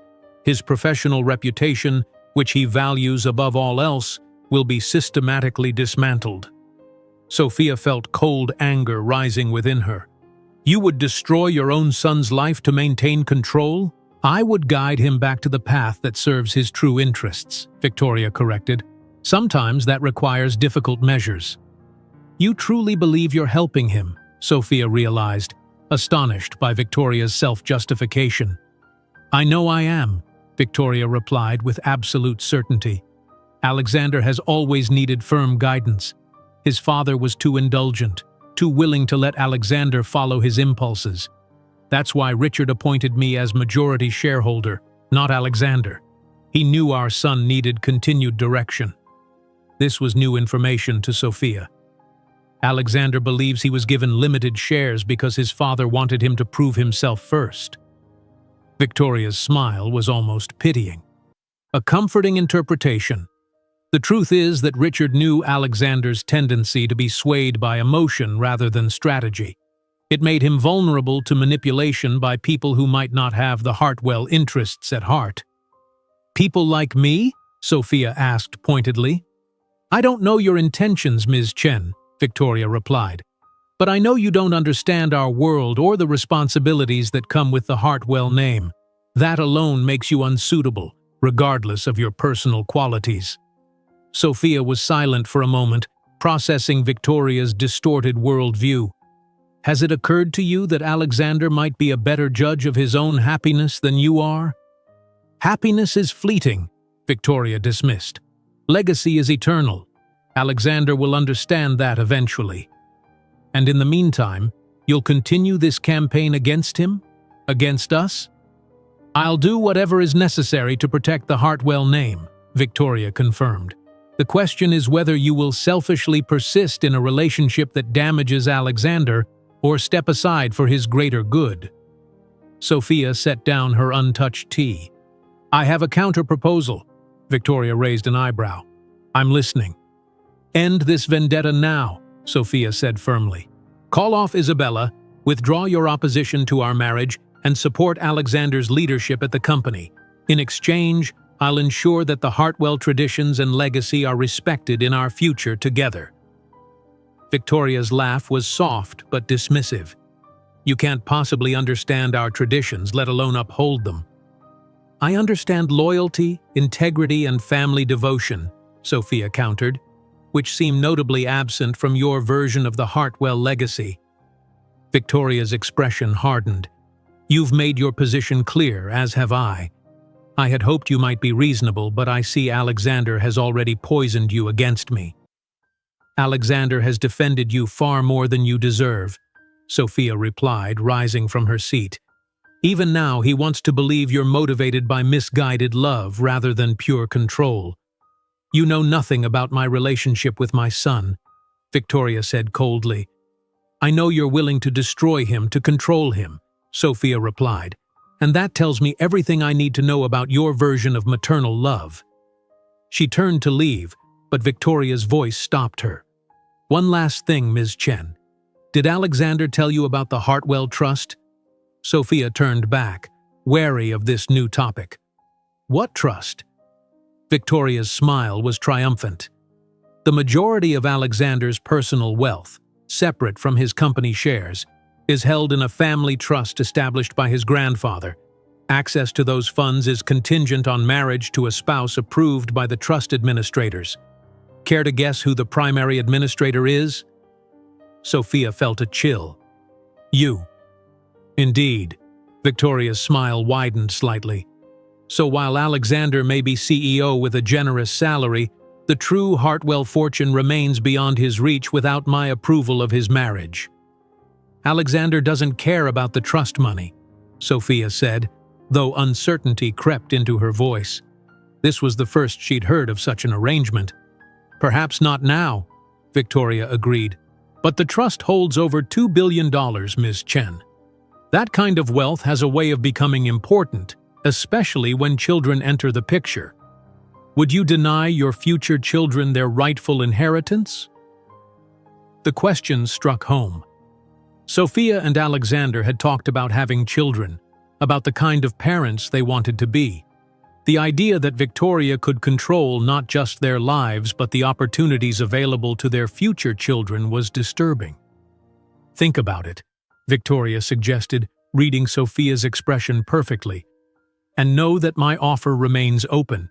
End this engagement, and all the unpleasantness stops immediately. Alexander's reputation is restored, his position secured, and in time, he'll thank you for your wisdom. Sophia managed to maintain her composure until she reached her car, but once inside, her hands trembled. Victoria was more dangerous than she'd imagined, willing to use every possible lever of control. The trust revelation was calculated to introduce doubt, to make Sophia question whether Alexander had been fully honest with her. As the car pulled away from Victoria's estate, Sophia's phone rang. Alexander. How did it go? He asked immediately. Sophia hesitated, unsure how much to share over the phone. About as expected.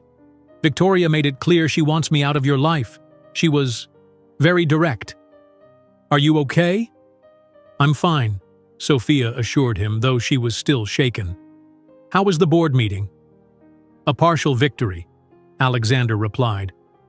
I'm still CEO, but under the oversight of an independent committee while they investigate the allegations. Victoria overplayed her hand by trying to replace me immediately. That's something at least, Sophia said. Where are you now? Still at the tower. The committee members have been selected, and we're reviewing the parameters of their investigation. But I can leave if you need me. No, finish what you're doing. I'm heading back to the apartment.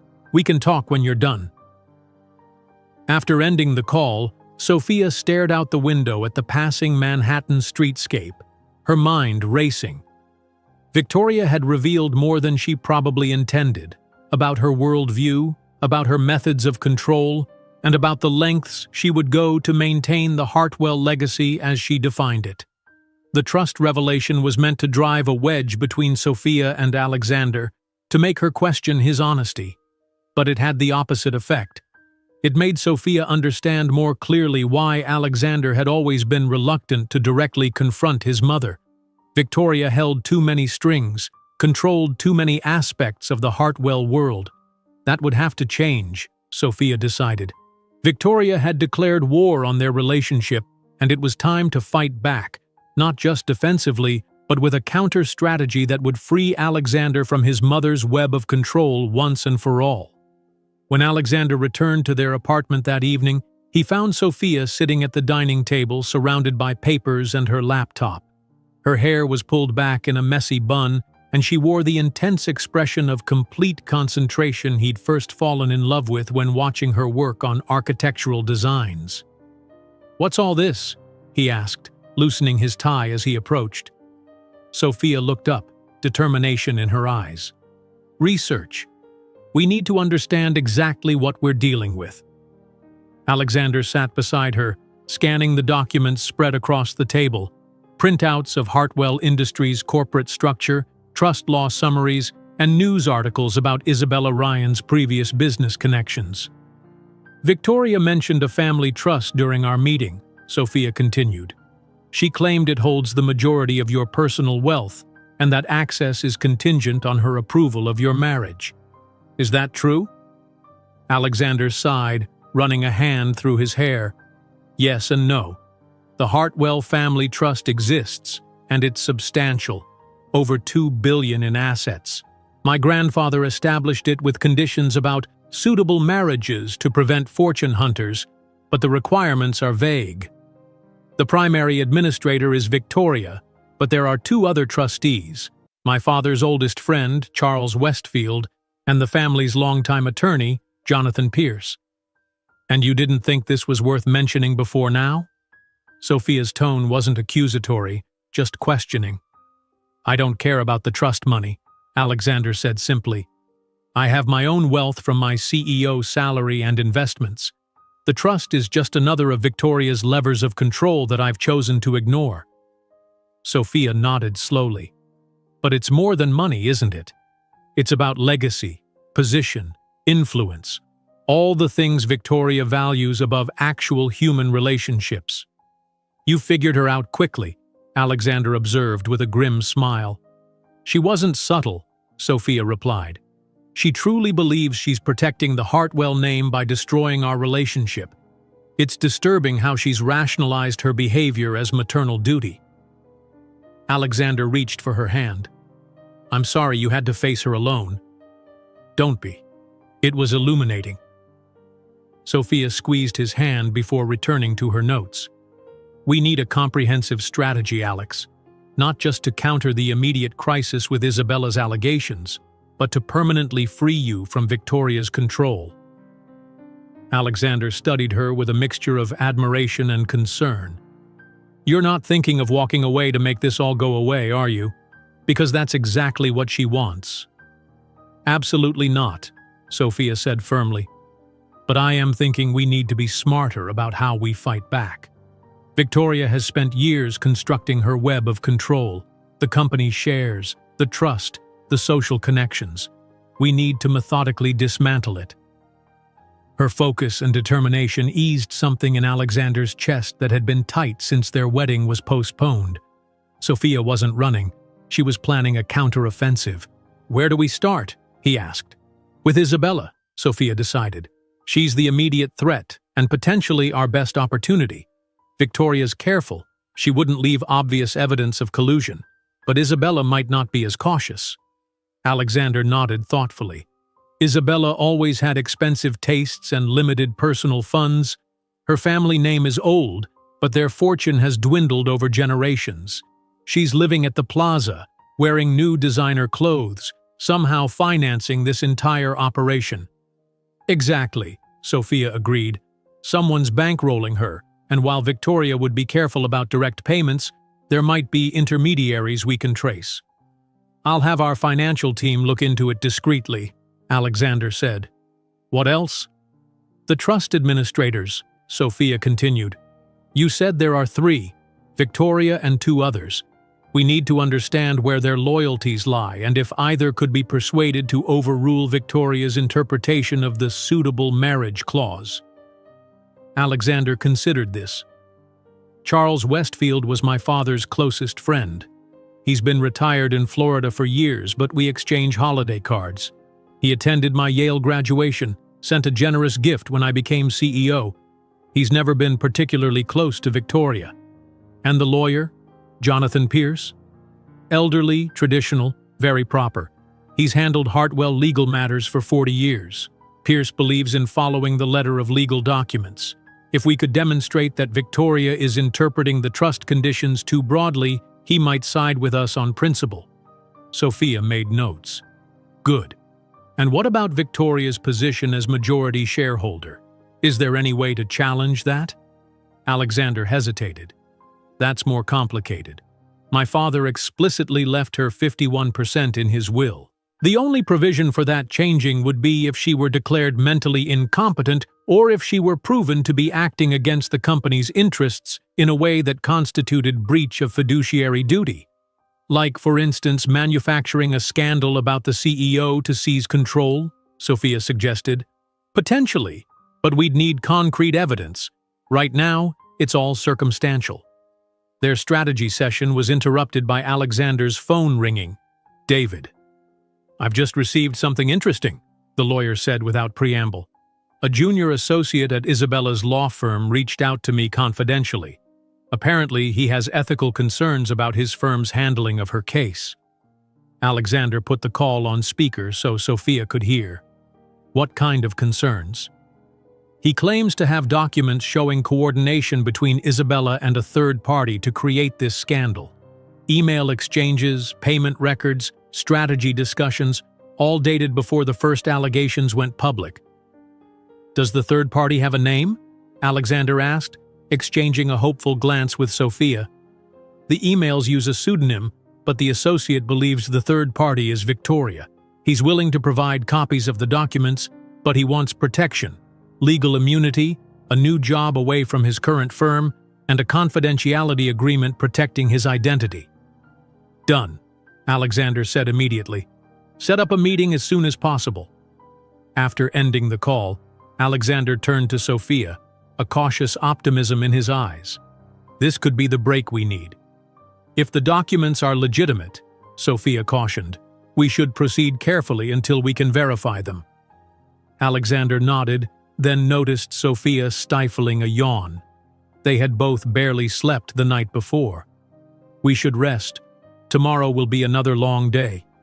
They moved their strategy materials to Alexander's home office and prepared for bed, both physically and emotionally exhausted from the day's battles. As they lay in the darkness, Sophia curled against Alexander's side. He found himself overwhelmed with gratitude for her strength and loyalty. I wouldn't blame you if you decided this wasn't worth the trouble, he said softly. Victoria's going to keep fighting us with everything she has. Sophia propped herself up on one elbow, looking down at him in the dim light filtering through the curtains. Alexander Hartwell, after everything we've been through in the last 48 hours, do you really think I'm going to run away because your mother is being difficult? Despite everything, Alexander laughed. Difficult might be the understatement of the century. True, Sophia agreed with a small smile. But she's underestimated both of us, especially you. Me? Yes, you. Sophia's expression grew serious. Victoria sees you as the boy she could control, not the man you've become. She doesn't understand that every manipulation, every attempt to dictate your life has only made you stronger and more determined to live on your own terms. Alexander was silent for a moment, absorbing her words. I've spent my whole life trying to earn her approval while simultaneously resenting her control. It's exhausting. And unnecessary, Sophia added gently. You don't need her approval, Alex. You never did. She was right, Alexander realized. His need for Victoria's approval had been a chain he'd forged himself, link by link, over decades. Even as he'd built his own success, expanded the company beyond his father's wildest dreams, part of him had still been seeking the maternal validation Victoria had always withheld. When did you get so wise? He asked, pulling Sophia closer. I've always been wise, she teased. It's why you fell in love with me. One of many reasons, he agreed, kissing her softly. They fell asleep entwined, a brief respite before the next day's battles. Morning brought a flurry of developments. David called to report that he had obtained the promised documents from Isabella's law firm associate and was reviewing them. James arrived with news that the independent committee had scheduled interviews with both Alexander and Victoria for later that day, and Sophia's parents called to check in, offering their continued support despite the unfolding drama. While Alexander prepared for his committee interview, Sophia met with her friend Mia, a journalist she trusted, to discuss a potential counter-narrative to the stories Isabella was feeding the press. They wouldn't fabricate anything, but they could ensure that Alexander's side of the story received equal attention. By midday, Alexander and Sophia reconvened at their apartment with David, James, and the PR team to review the documents from Isabella's law firm. "These are remarkable," David said, spreading the papers on the coffee table. Emails between Isabella and someone using the pseudonym Sentinel, detailing a plan to release allegations against Alexander in stages, culminating with the Paris photo.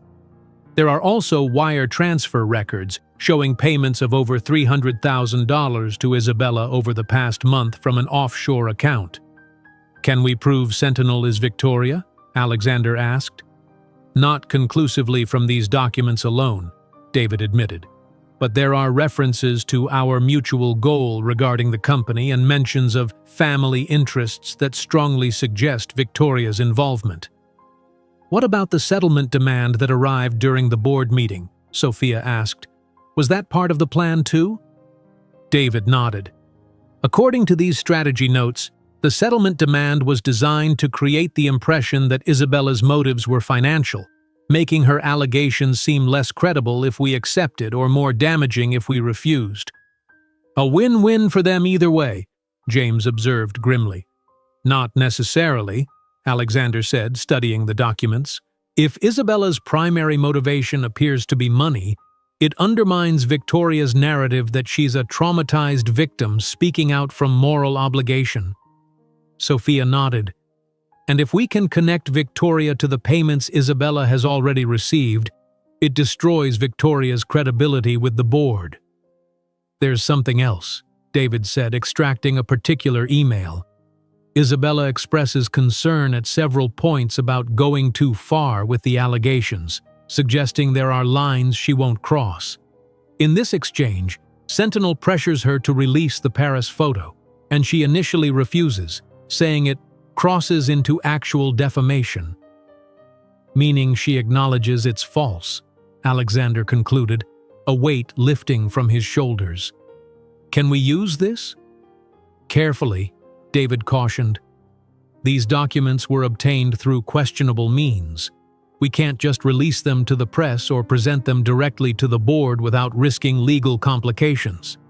"But we can use the information to guide our investigation," James suggested. "Now that we know what we're looking for, we can find legitimate ways to uncover the same evidence." Alexander checked his watch. "My committee interview is in an hour. Should I mention any of this?" "Not directly," David advised. "But you can suggest areas they might want to investigate. Isabella's sudden financial improvements, the suspicious timing of each allegation, the potential involvement of someone with a vested interest in damaging your reputation." As Alexander prepared to leave for his interview, his phone rang with an unfamiliar number. When he answered, a woman's voice spoke rapidly in a heavy French accent. "Mr. Hartwell? This is Marie Dupont. I was the head housekeeper at Le Grand Paris when you stayed there 6 years ago. I read about these terrible accusations against you, and I remember the incident with Mademoiselle Ryan. I wish to help." Alexander put the call on speaker. "Madame Dupont, thank you for reaching out. What do you remember about that night?" "I was supervising the evening cleaning when we received complaints about noise from your suite. When security and I arrived, Mademoiselle Ryan was crying. There was broken glass, and you were keeping your distance, looking very upset. You explained she had thrown a glass and then fallen. I helped her to the bathroom to clean a small cut on her cheek." "Did she say anything to you?" Alexander asked. "Yes, this is why I call. While I was helping her, she was very angry, saying you had discovered something on her computer and that you would regret breaking up with her. She said, 'He thinks he can just discard me? I'll make him pay.' I reported this to the hotel manager because it concerned me." Alexander exchanged hopeful glances with Sophia and David. "Would you be willing to provide a formal statement about what you witnessed?" "Of course. I have already written it down. The hotel keeps incident reports too. I can help you obtain a copy." After thanking Madame Dupont profusely and arranging for David to take her official statement, Alexander felt renewed hope.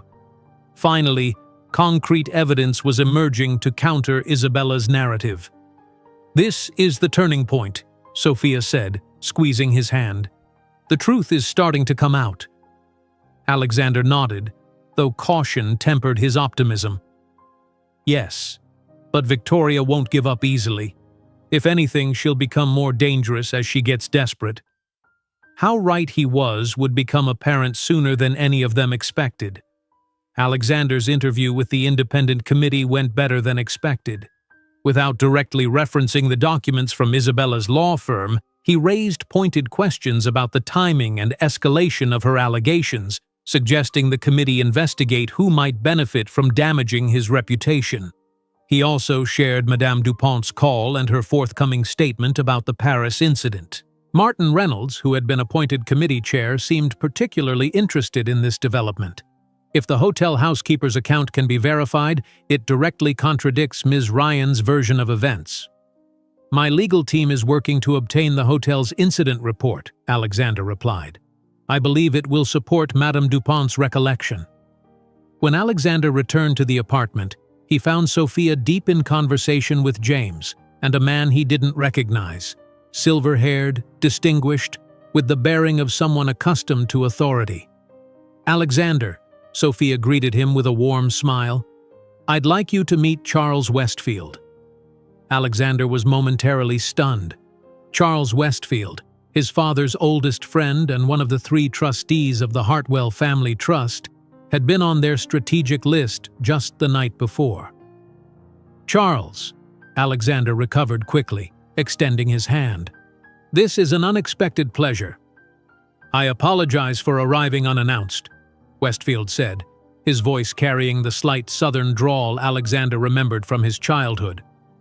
"When Sophia called this morning, I felt the matter warranted immediate attention. I flew up from Palm Beach on the first available flight." "I'm grateful," Alexander assured him, taking a seat, "though I'm curious how you two connected." Sophia exchanged a glance with James. "After our strategy session last night, I asked James to help me reach out to Charles. We thought having an ally among the trust administrators could be crucial. And I'm glad she did," Westfield added. "Alexander, I've been following these allegations against you with great concern. They don't align with the young man I've known all your life, nor with the capable CEO I've observed these past 5 years." Alexander nodded gratefully. "Thank you, Charles. That means a lot, especially now. Sophia has been filling me in on Victoria's involvement," Westfield continued, his expression grave. "I can't say I'm entirely surprised. Your mother has always been formidable in pursuing what she believes is right for the Hartwell name." "Formidable is a generous description," Alexander said dryly. Westfield's lips quirked in a brief smile. "Your father would agree. Richard admired Victoria's strength and strategic mind, but he was not blind to her controlling nature. It's why he structured the trust as he did, with 3 administrators rather than giving Victoria sole authority."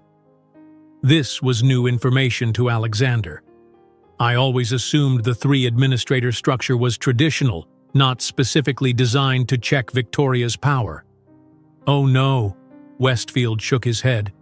"Richard was quite explicit in his instructions to me. He said, 'Charles, Victoria will try to use the trust to keep Alexander on what she considers the right path. Your job is to ensure the boy has room to find his own way.'" Alexander felt a rush of emotion at this revelation about his father's foresight and care. "I had no idea." "Richard was more perceptive than he sometimes appeared," Westfield said kindly. "He recognized that Victoria's love, while genuine, could become suffocating if left unchecked." "And now she's using the trust as a weapon," Sophia interjected, "threatening to deny Alexander access because she doesn't approve of me." Westfield's expression hardened. "That is not how the trust was intended to function. The suitable marriage clause was meant to protect against fortune hunters and truly unsuitable partners, criminals, those with severe addiction issues, people clearly seeking to exploit the Hartwell name. He turned to Sophia with genuine warmth. From everything I've observed and what James has told me, you are none of those things. You're a successful professional in your own right, with no history that would raise legitimate concerns. So you could overrule Victoria's objection? Alexander asked, hope rising. Jonathan Pierce and I together could, yes, Westfield confirmed. The trust requires a majority of administrators to make determinations. I've already spoken with Jonathan this morning. While he's cautious by nature, he agrees that Victoria appears to be overstepping the intended purpose of the clause. This was better than Alexander had dared hope. With the trust weapon potentially neutralized, Victoria would lose a significant lever of control. There's more we need to discuss, Westfield continued, his expression turning serious. Your father left me a letter to be shared with you if Victoria ever attempted to remove you from company leadership.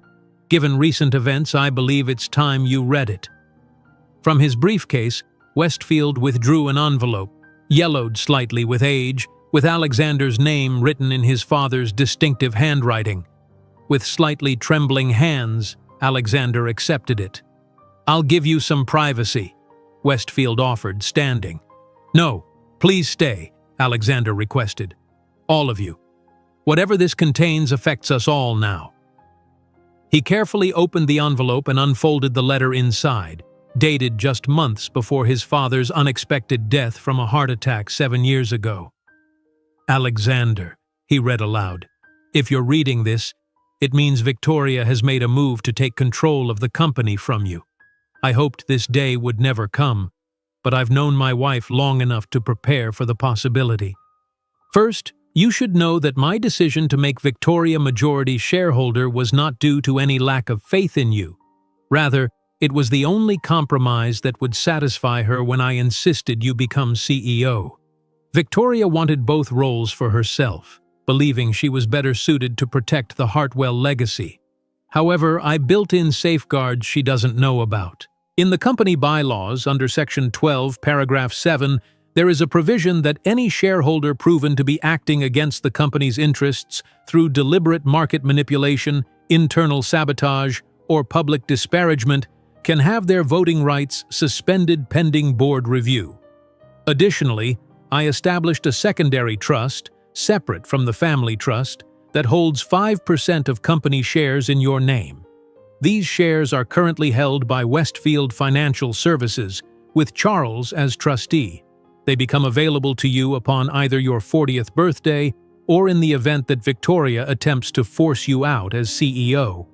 Combined with your existing 29%, these additional shares would bring your ownership to 34%. While still not a majority, it would give you significantly more leverage with the board and other shareholders. I'm sorry for the complications my arrangements have created. I loved Victoria deeply, but I recognized her need for control could become destructive if left unchecked. I believed you needed the chance to lead without constant interference, to make your own mistakes and achievements. Trust your instincts, son. You have always had better judgment than I did at your age. And know that whatever happens, I am proud of the man you've become. Your father, Richard Hartwell. Alexander lowered the letter, emotion making it difficult to speak. His father had anticipated Victoria's actions and quietly prepared countermeasures years in advance. The revelation was both comforting and painful, evidence of his father's love and foresight, but also of how well Richard had understood Victoria's controlling nature. The additional shares, Alexander finally said, looking at Westfield. They're real? Westfield nodded. Very real. Westfield Financial Services has held them in trust since Richard's death. As of this morning, in light of Victoria's actions, I've initiated the transfer to your personal ownership. The paperwork should be complete within 48 hours. This changes everything, James said, excitement in his voice. With 34%, you'd need just 17% more from other shareholders to effectively counter Victoria's control. And the board provision about shareholder misconduct, Sophia added. That's exactly what we need to address Victoria's collaboration with Isabella. Alexander reread the relevant paragraph in his father's letter. David needs to see this immediately. If we can prove Victoria orchestrated this scandal to undermine me, we could have her voting rights suspended, which would temporarily make you the largest active shareholder, Westfield concluded. Richard was quite thorough in his contingency planning. Alexander was still processing these revelations when his phone rang. David again. "Alexander, we have confirmation from Legrand Paris," the lawyer reported excitedly. "They located the incident report from 6 years ago, and it completely supports Madame Dupont's account. Isabella was intoxicated, threw glassware during an argument, and fell against a table. There was no indication of any physical altercation instigated by you." "That's excellent," Alexander replied. "Can you get a certified copy?" "Already done. And there's more. The hotel security officer who responded that night still works there.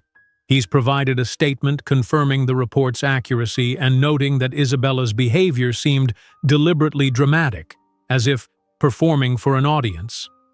After ending the call, Alexander updated the others on this new development. The momentum was clearly shifting in their favor, evidence accumulating that would expose Victoria and Isabella's deception. "We should move quickly," Westfield advised. "Victoria won't surrender easily, and she may have other contingencies planned." As if summoned by his words, Alexander's phone chimed with a news alert. "Breaking. New witness comes forward in Hartwell scandal." With a sense of dread, Alexander opened the article. The new witness was Eleanor Whitmore, Victoria's friend and board member, claiming she had witnessed Alexander verbally abusing Isabella at a charity gala years ago and had always worried his temper might escalate to physical aggression. "They're doubling down," Sophia observed, reading over his shoulder. "Victoria must be getting desperate." "Good," James said with unexpected satisfaction. "Desperate people make mistakes." Alexander's phone rang again. Martin Reynolds from the Independent Committee. "Alexander, the committee has just interviewed your mother," Reynolds reported. "I thought you should know immediately that her testimony contained several inconsistencies when pressed about her prior knowledge of Ms. Ryan's allegations." "What kind of inconsistencies?" Alexander asked, putting the call on speaker. "First, she claimed to have been completely surprised by Isabella's allegations, but then referenced details that weren't public before Isabella came forward. When questioned about this, she became defensive and changed her story several times." "Did she admit to any coordination with Isabella?" "Not explicitly, but she did acknowledge maintaining occasional contact with Ms. Ryan over the years.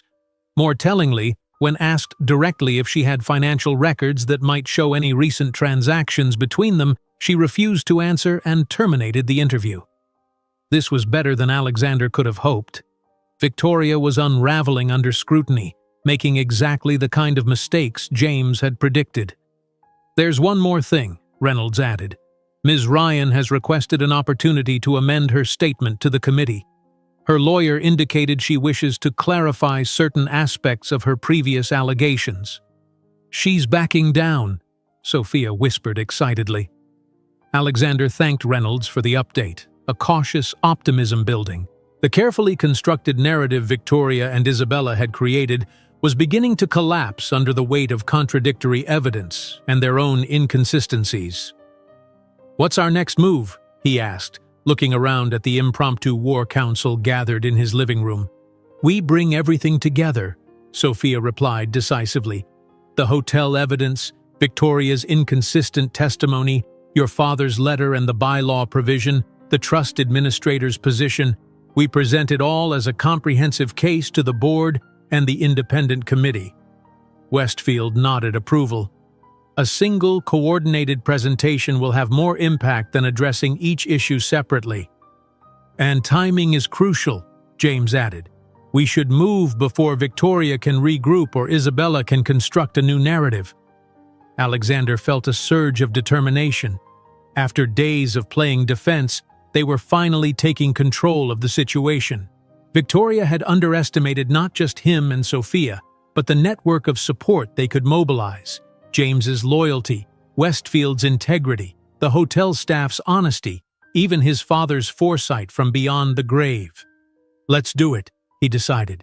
David can compile all the evidence into a comprehensive presentation. We'll request an emergency joint meeting of the board and the independent committee for tomorrow morning. As the others began making calls and organizing materials, Alexander pulled Sophia aside. "Thank you," he said quietly, "for believing in me, for fighting alongside me, for reaching out to Charles, for all of it." Sophia smiled, touching his face gently. "That's what partners do, Alexander. We face challenges together." He kissed her, a brief but tender moment amid the strategic planning surrounding them. Whatever happened tomorrow, Alexander knew with absolute certainty that choosing Sophia as his life partner was the wisest decision he had ever made, regardless of what Victoria or anyone else thought of their match. The next morning dawned bright and clear, a stark contrast to the storm of emotions Alexander felt as he prepared for the emergency joint meeting of the board and independent committee. He and Sophia had worked late into the night with David, James, and Charles Westfield, assembling their case against Victoria and Isabella. "Ready?" Sophia asked, straightening Alexander's tie as they prepared to leave their apartment. "As I'll ever be," he replied, drawing strength from her steady presence. "Are you sure you want to attend? It could get ugly." "I wouldn't miss it," Sophia assured him. "We face this together, remember?" They arrived at Hartwell Tower to find the executive floor buzzing with activity. Board members and committee members mingled in small groups, their hushed conversations stopping abruptly when Alexander and Sophia appeared. Alexander noted the expressions ranging from sympathy to curiosity to judgment. David met them by the elevator, his expression cautiously optimistic. "Isabella's lawyer called this morning. She wants to meet before the joint session begins." "Why?" Alexander asked warily. He wouldn't say specifically, but hinted that she's reconsidering her position and wants to explore resolution options before things go further.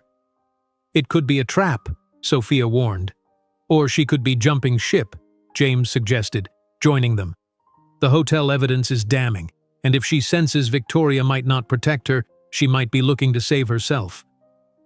Alexander considered his options. "Let's hear what she has to say. David, you'll come with me. Sophia, can you and James finish preparing with Charles for the main meeting?" Sophia nodded, though concern lingered in her eyes. "Be careful. Remember everything we've learned about Isabella's tactics."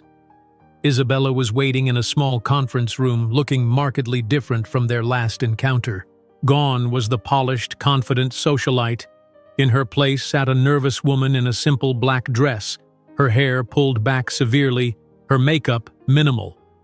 Her lawyer, a middle-aged man with an expensive suit and perpetual frown, sat beside her. "Alexander?" she greeted him, her voice lacking its usual poise. "Thank you for agreeing to meet." "Let's skip the pleasantries," Alexander replied, taking a seat across from her with David beside him. "You requested this meeting. Why?" Isabella's lawyer cleared his throat. "My client wishes to make a good faith effort to resolve the current situation without further escalation. We understand you've obtained certain evidence regarding the Paris incident that contradicts Ms. Ryan's public statements. We have the hotel's incident report and statements from 2 staff members who witnessed what actually happened," Alexander confirmed. "Your client fabricated allegations of abuse, which constitutes defamation."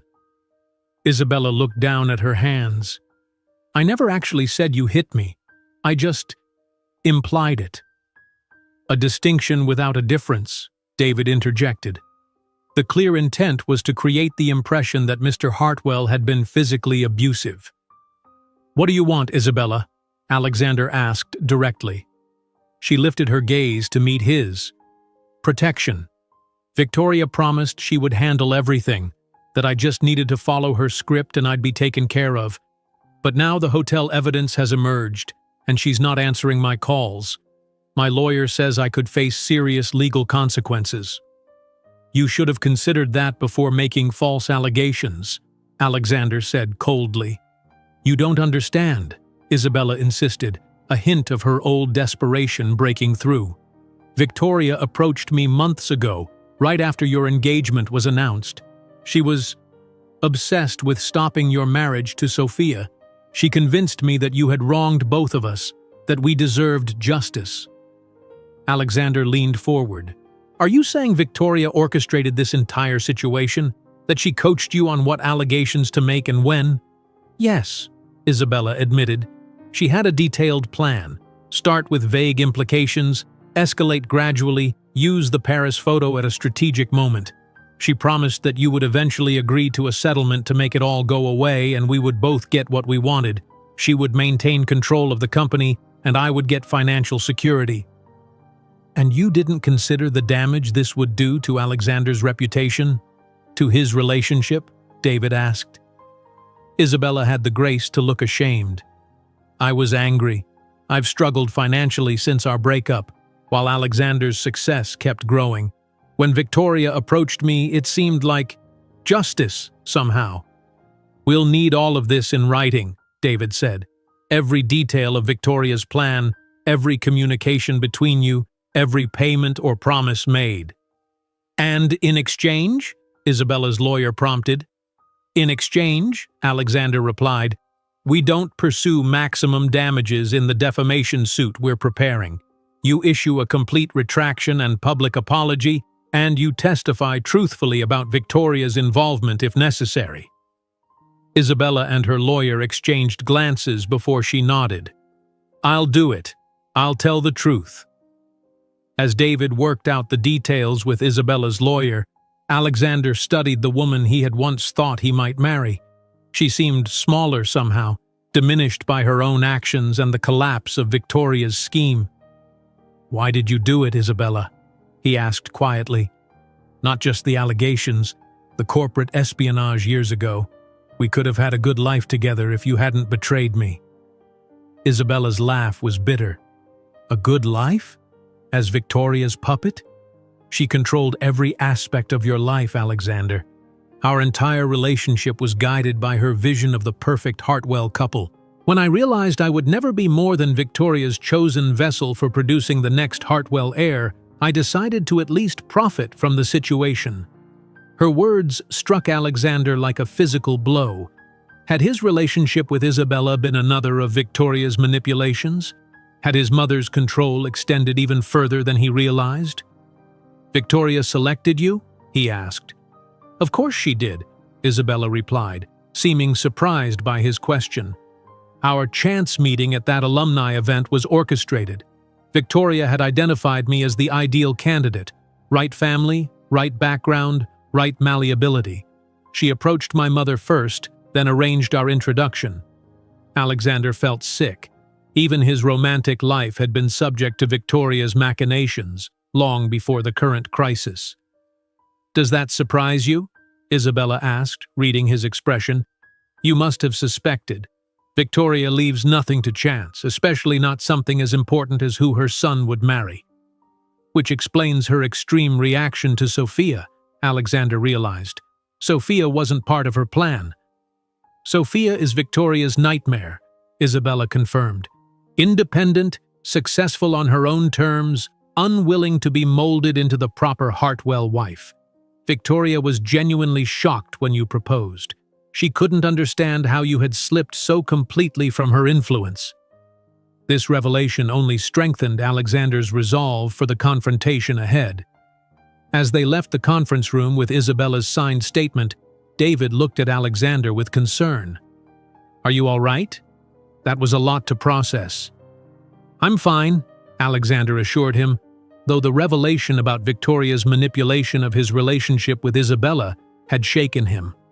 Let's focus on the board meeting. Isabella's statement is the final piece we needed. They joined Sophia, James, and Charles Westfield outside the main boardroom, where Alexander shared Isabella's revelations. That explains so much, Sophia said, squeezing his hand supportively. No wonder Victoria has been so determined to stop our marriage. You choosing me represented the first major decision that truly defied her life plan for you. The boardroom doors opened, and they entered to find all 12 board members and the 5-person independent committee seated around the massive table.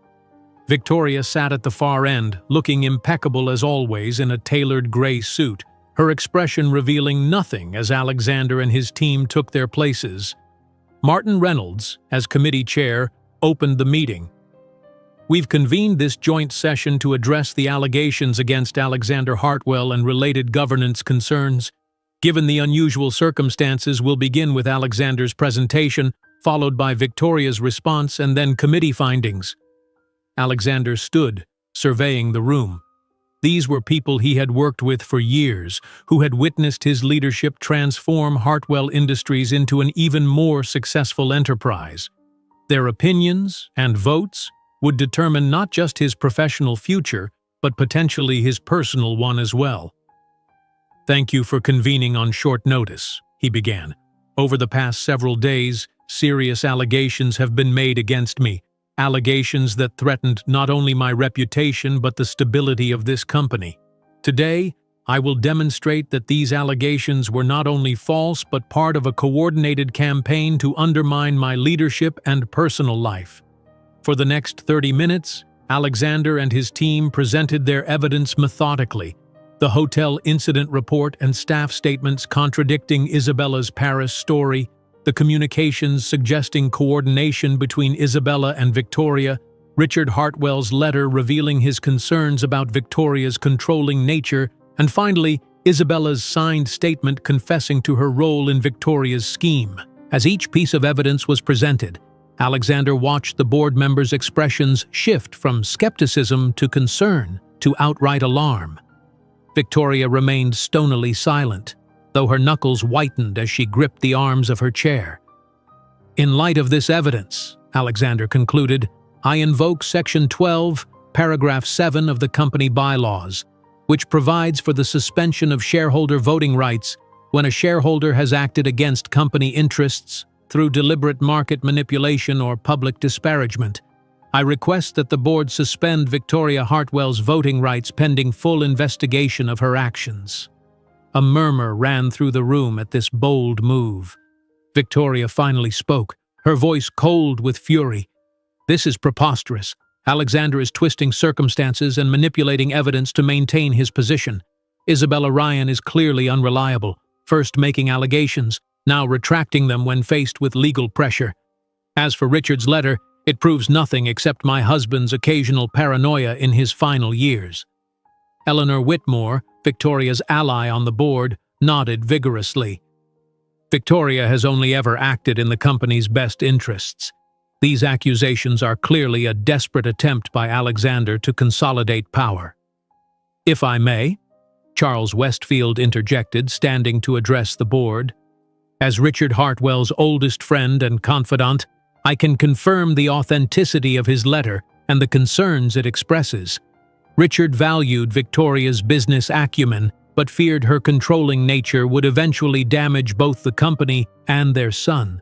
The provisions he put in place were thoughtful safeguards, not paranoid delusions."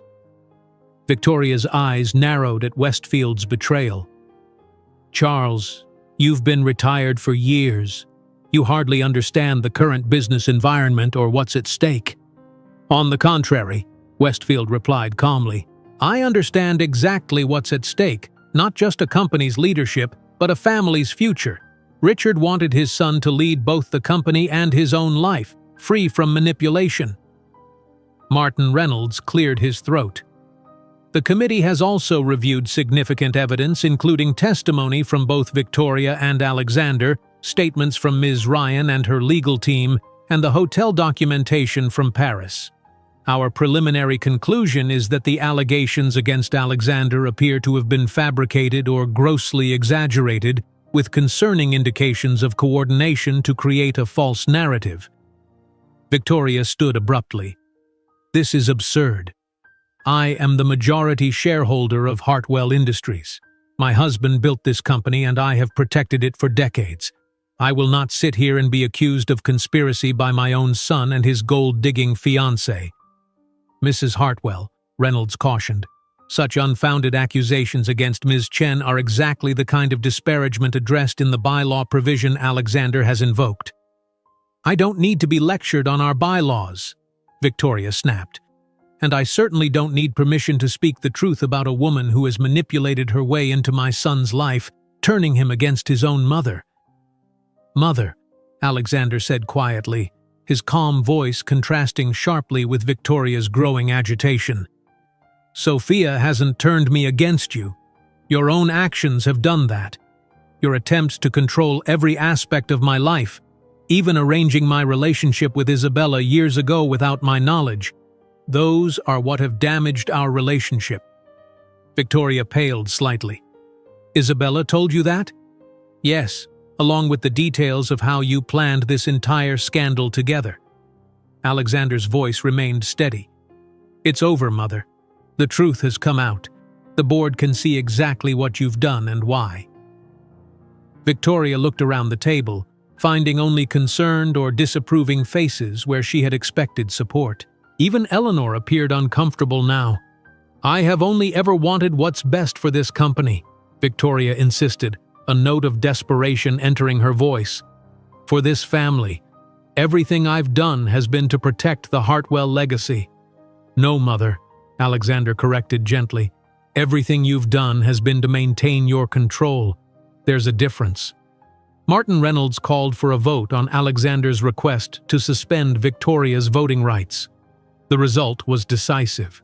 10 votes in favor, 2 abstentions, and no votes against.